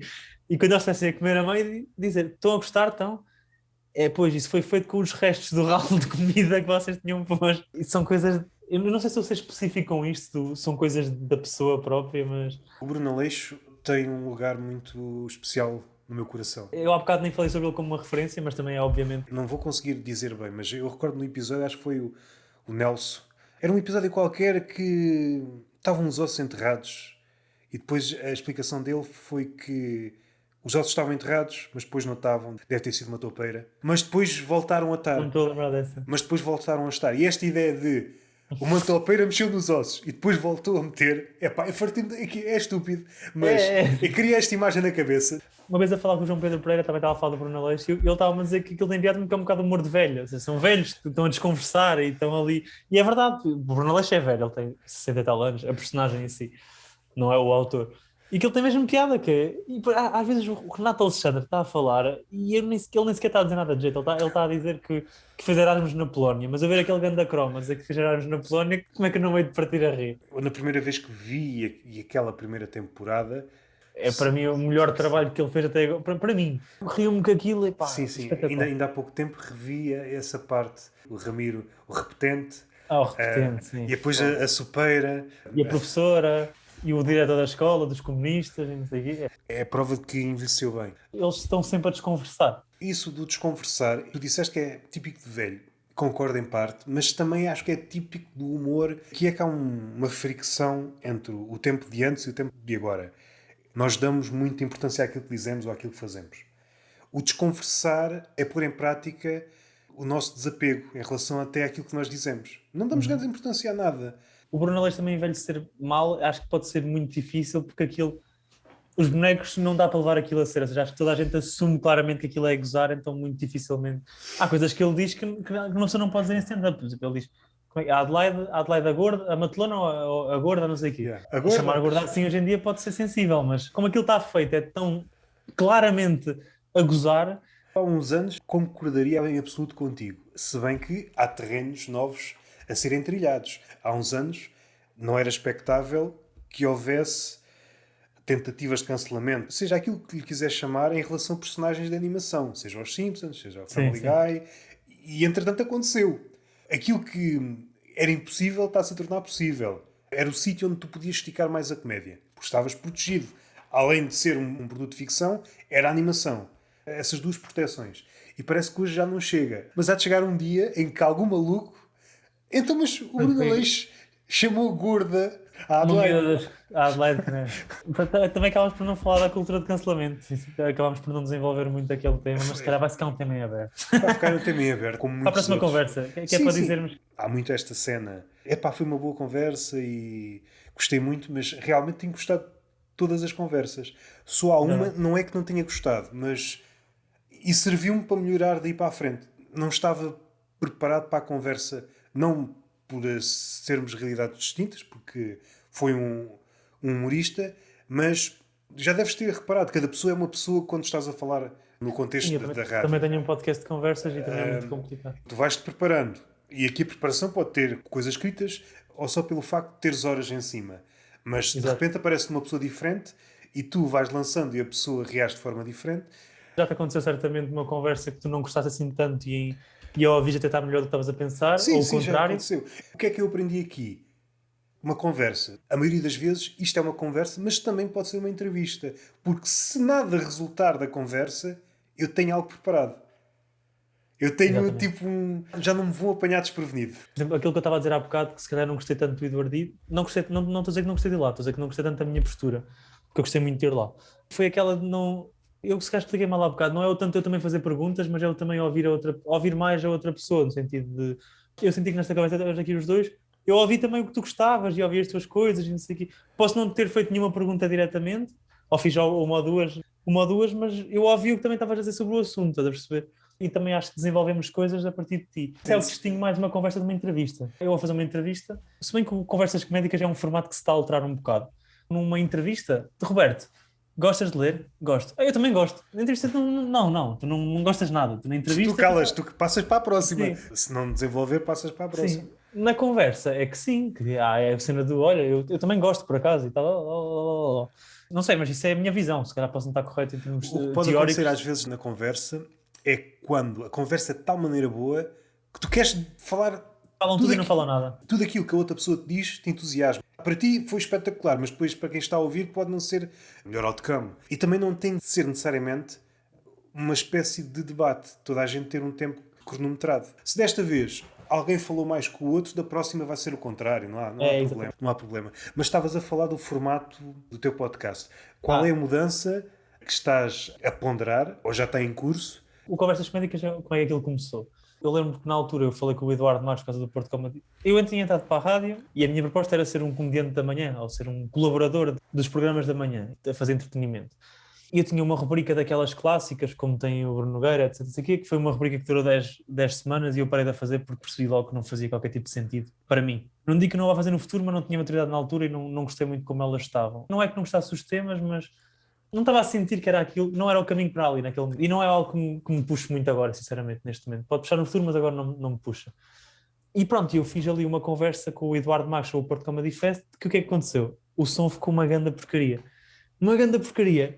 E eu pensei, pá, eu não vou mandar isto fora, até por desrespeito à pessoa. E na altura não tinha confiança com ele para... Hoje em dia, se calhar já tinha, para vamos repetir a conversa.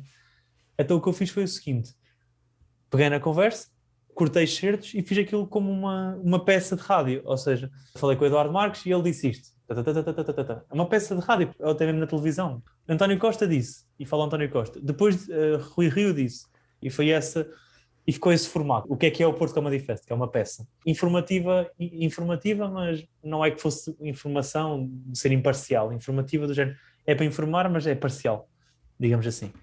Não sei se é o termo correto, mas pronto, é a palavra que eu utilizei para descrever. Depois, no episódio a seguir, já não lembro quem é que foi o segundo, não sei se foi o. Olha, até vou recorrer aqui à minha cábula, acho que até foi o Afonso Paiva, se não me engano, mas agora também tenho medo de estar a errar. Já agora, só aqui um segundinho, e já está. O segundo foi o Afonso Paiva, que já foi uma conversa e tal, se bem que eu tinha perguntas preparadas, tinha ali escrito no papel e tudo. Eu até começava sempre a dizer a idade das pessoas, que eu achava que era uma cena que me distinguia e tal, e começava assim. O Guilherme Gouveia, que é quem programa comigo as noites de comédia do Grêmio, que foi uma pessoa que começou a fazer stand-up comigo. Começámos os dois juntos e foi um bocado mais conversa. Depois foi por aí fora. E o que é que aconteceu? Eu comecei a colar um bocadinho mais à cena do entrevistador, estava mais a entrevistar e tal. Até que houve uma altura que eu comecei a perceber isto não funciona com todas as pessoas. Há pessoas que não curtem muito ser entrevistadas, querem só estar a conversar. Há outras que se calhar até curtem, outras não. E essa fase foi a que eu tentei moldar-me ali um bocado à pessoa e perceber o que é que fazia sentido para cada pessoa. Depois também comecei a perceber, epá, mas o que é que eu gosto? O que eu gosto também é de conversar. Então o que eu tenho feito é um mix entre os dois. Agora atualmente tento que seja conversas comédicas, é uma parte inicial um bocadinho mais formal. Olha, tu começaste aqui, não foi? Olha, queres explicar como é que tu começaste? Olha, comecei ali no grupo X, blá blá blá, e agora faço aqui e tal. Depois chega a meio, eu dispo essa farda de entrevistador e estamos só a conversar.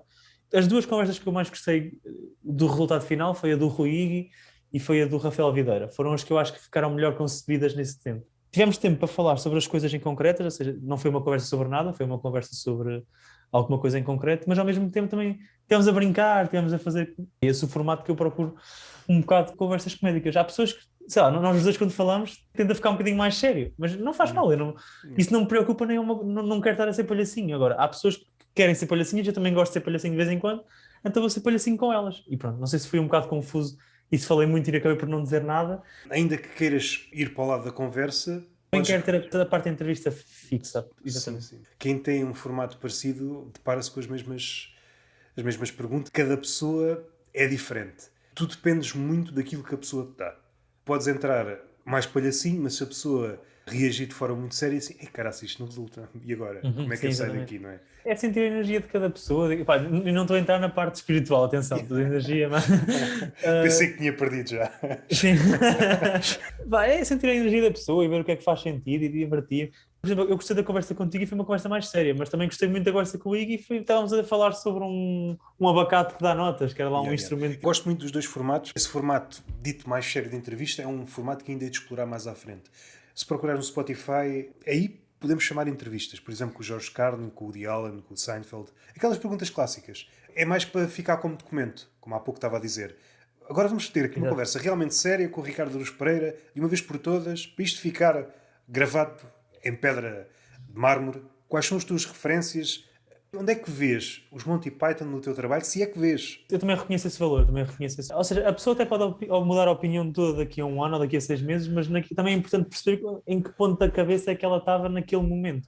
Ou seja, as coisas podem mudar e é bom que mudem, não é?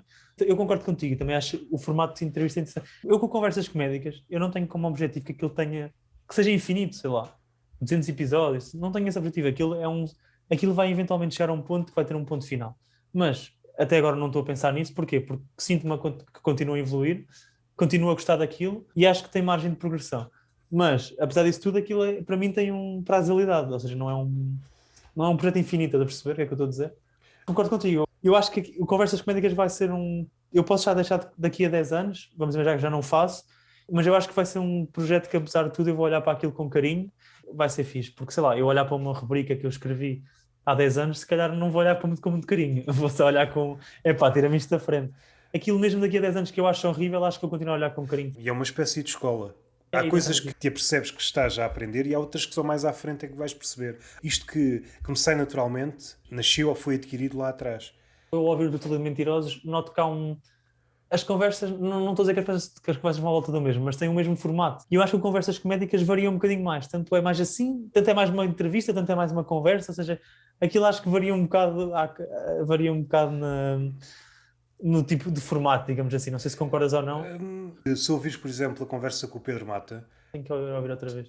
no O Rui... Ri também há uma quebra no sentido em que foi uma parte mais séria e depois há um momento a partir do qual estamos a dizer baboseiras sobre temas avulsos. Exato. Às vezes pode ser erro meu de não ver no outro essa abertura para fazer piadas ou... Não é um erro, é uma questão de o que é que estava, é o que está, sei lá, nós já, eu não senti que não fizemos mais piadas porque tu não quiseste ou porque eu não quis. Foi o rumo que tens amigos, isto é como tu, tens amigos teus que vai mais para a palhaçada, outros vai mais para a série e gostas dos dois na mesma, não é por aí, é que pá, são coisas diferentes. Queres fazer aqui uma menção a alguém, seja da comédia, seja outra pessoa, para ficar aqui gravado? Futuros convidados, por Sim, exemplo? sim, por exemplo. Há futuros convidados? Deixa-me pensar, então.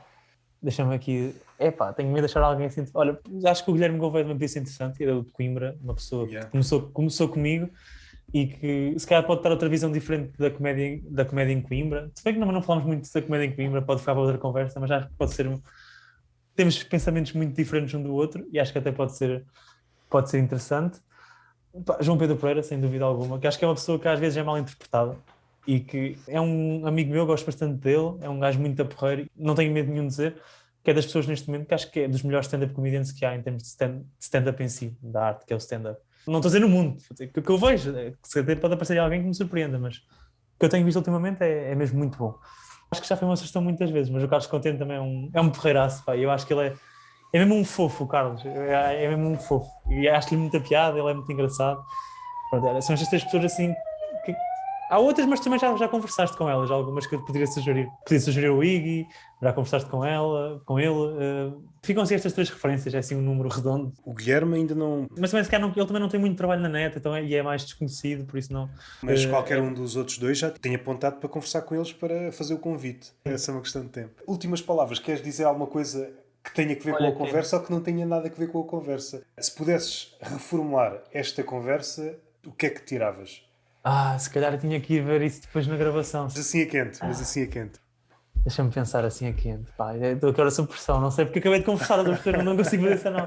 Deixa-me pensar que eu retiro. O que é que nós falámos? Falámos sobre velhas, bêbados, depois fomos para... Coisas de aldeias e assim. O que é que eu retiraria?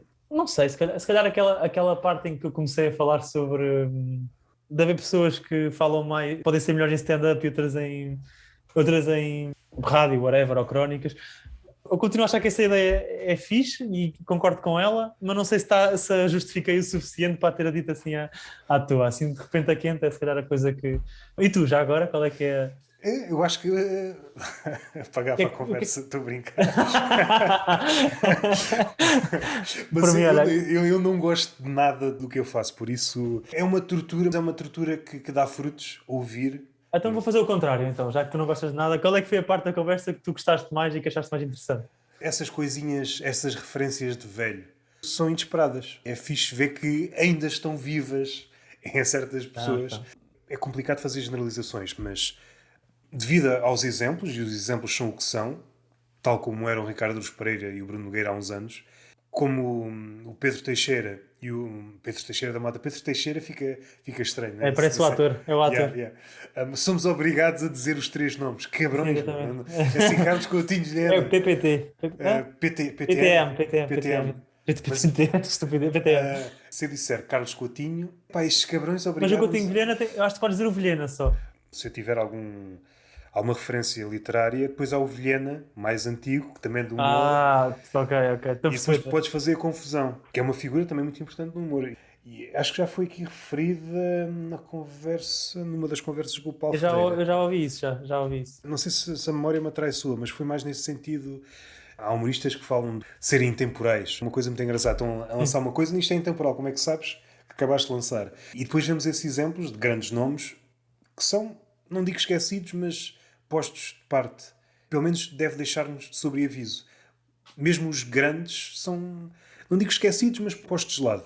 De alguma forma para nos libertarmos dessas manias da grandeza. É fazer as cenas. É quase certo que nos vão esquecer. Independentemente da estatura que alcançares no humor. Olha que otimista. É esta a visão que eu quero deixar aqui para os aspirantes a comediantes ou comediantes. Façam o que fizerem, vão ser esquecidos. E é isso mesmo. Acho que é a mensagem. É uma verdade absoluta. Talvez. Faças o que fizeres, vais ser esquecido. A menos que faças uma cena tipo Hitler, estás a perceber? Pois, mas até o Hitler só pode haver um Hitler. Se houvesse agora uma segunda pessoa a fazer exatamente tudo o que o Hitler fez, quem é que ficava? Era o Hitler. Sim, mas se ele tinha que fazer mais, então. Pois, Tinha que fazer mais. ou seja, a fasquia está sempre mais acima. Pensaste bem, o sítio mais fácil de ficar na história é fazer merda. Mas tens de fazer muita merda, não podes ser só Pois. tipo um maluco que mata 3 pessoas. Um maluco que mata 3 pessoas. Isso já foi feito. A não sei que encontres uma brecha, fazer uma merda que nunca ninguém tenha feito. Que é sei difícil. lá, depois é complicado, sei lá, que cortas as pernas de alguém e colares as pernas noutro sítio do corpo. Ou, Não sei, se calhar já foi feito no México. Só o facto de estás a pensar, isto é em formato de sketches, um brainstorm, como é que ia ficar para a história? Matar o gajo, não, isso já foi feito. Espero que tenhas gostado da conversa. Gostei bastante da conversa, gosto muito do teu podcast e acaba por ser uma companhia. Eu houve uma altura que na faculdade que eu ouvia muitos podcasts mais políticos e não sei o quê, e pode não parecer não ter nada a ver, mas já vou-te explicar. E depois parei de ouvir, cansei-me daquilo e houve uma altura que parei de ouvir coisas assim, fazer mais sérias. Só havia palhaçadas, era o que eu gostava de ver. E depois do nada tu tens ali tipo um intermédio entre os dois, ou seja, conversas num tom mais sério muitas vezes e ao mesmo tempo estás a falar de coisas que eu gosto, e palhaçada. É ali um intermédio fixe. Curto muito do teu podcast, gosto muito de ouvir. Não ouvi todos os episódios, mas já ouvi a grande maioria. Agradeço. Continua. Obriguei-te a dizer isso. Eu fui a única pessoa a elogiar, acho que nunca tinha ouvido. O pessoal é toda uma camada de cabrões. Os humoristas às vezes falam, mas em off. Com outros fazem exatamente a mesma coisa. Eu não sei se o Freddy... Não, o Freddy acho que elogiou o meu outro podcast. Acho que este não... Não, eu estou a elogiar este. Mas pronto, esta é a nota final. Obrigado pelo convite também. Queres deixar uma mensagem de esperança para fazer uma oposição à minha de façam o que fizerem, serão esquecidos? Não sei, deixa-me pensar aqui. Vou pensar numa mensagem bonita. Mesmo que fracassem, façam na mesma. Pronto, olha. Que estupidez. Mas... Esta parte apagavas. Esta apagavas. Tens uma segunda? Mas eu acho que agora vai de mal a pior, sabes? Agora vai piorar, não é? Não, fica aquela. Já sabendo que daqui para a frente, quando ouvires isto, não devia ter dito aquilo. Não cortes os risos, porque os risos a seguir mostram.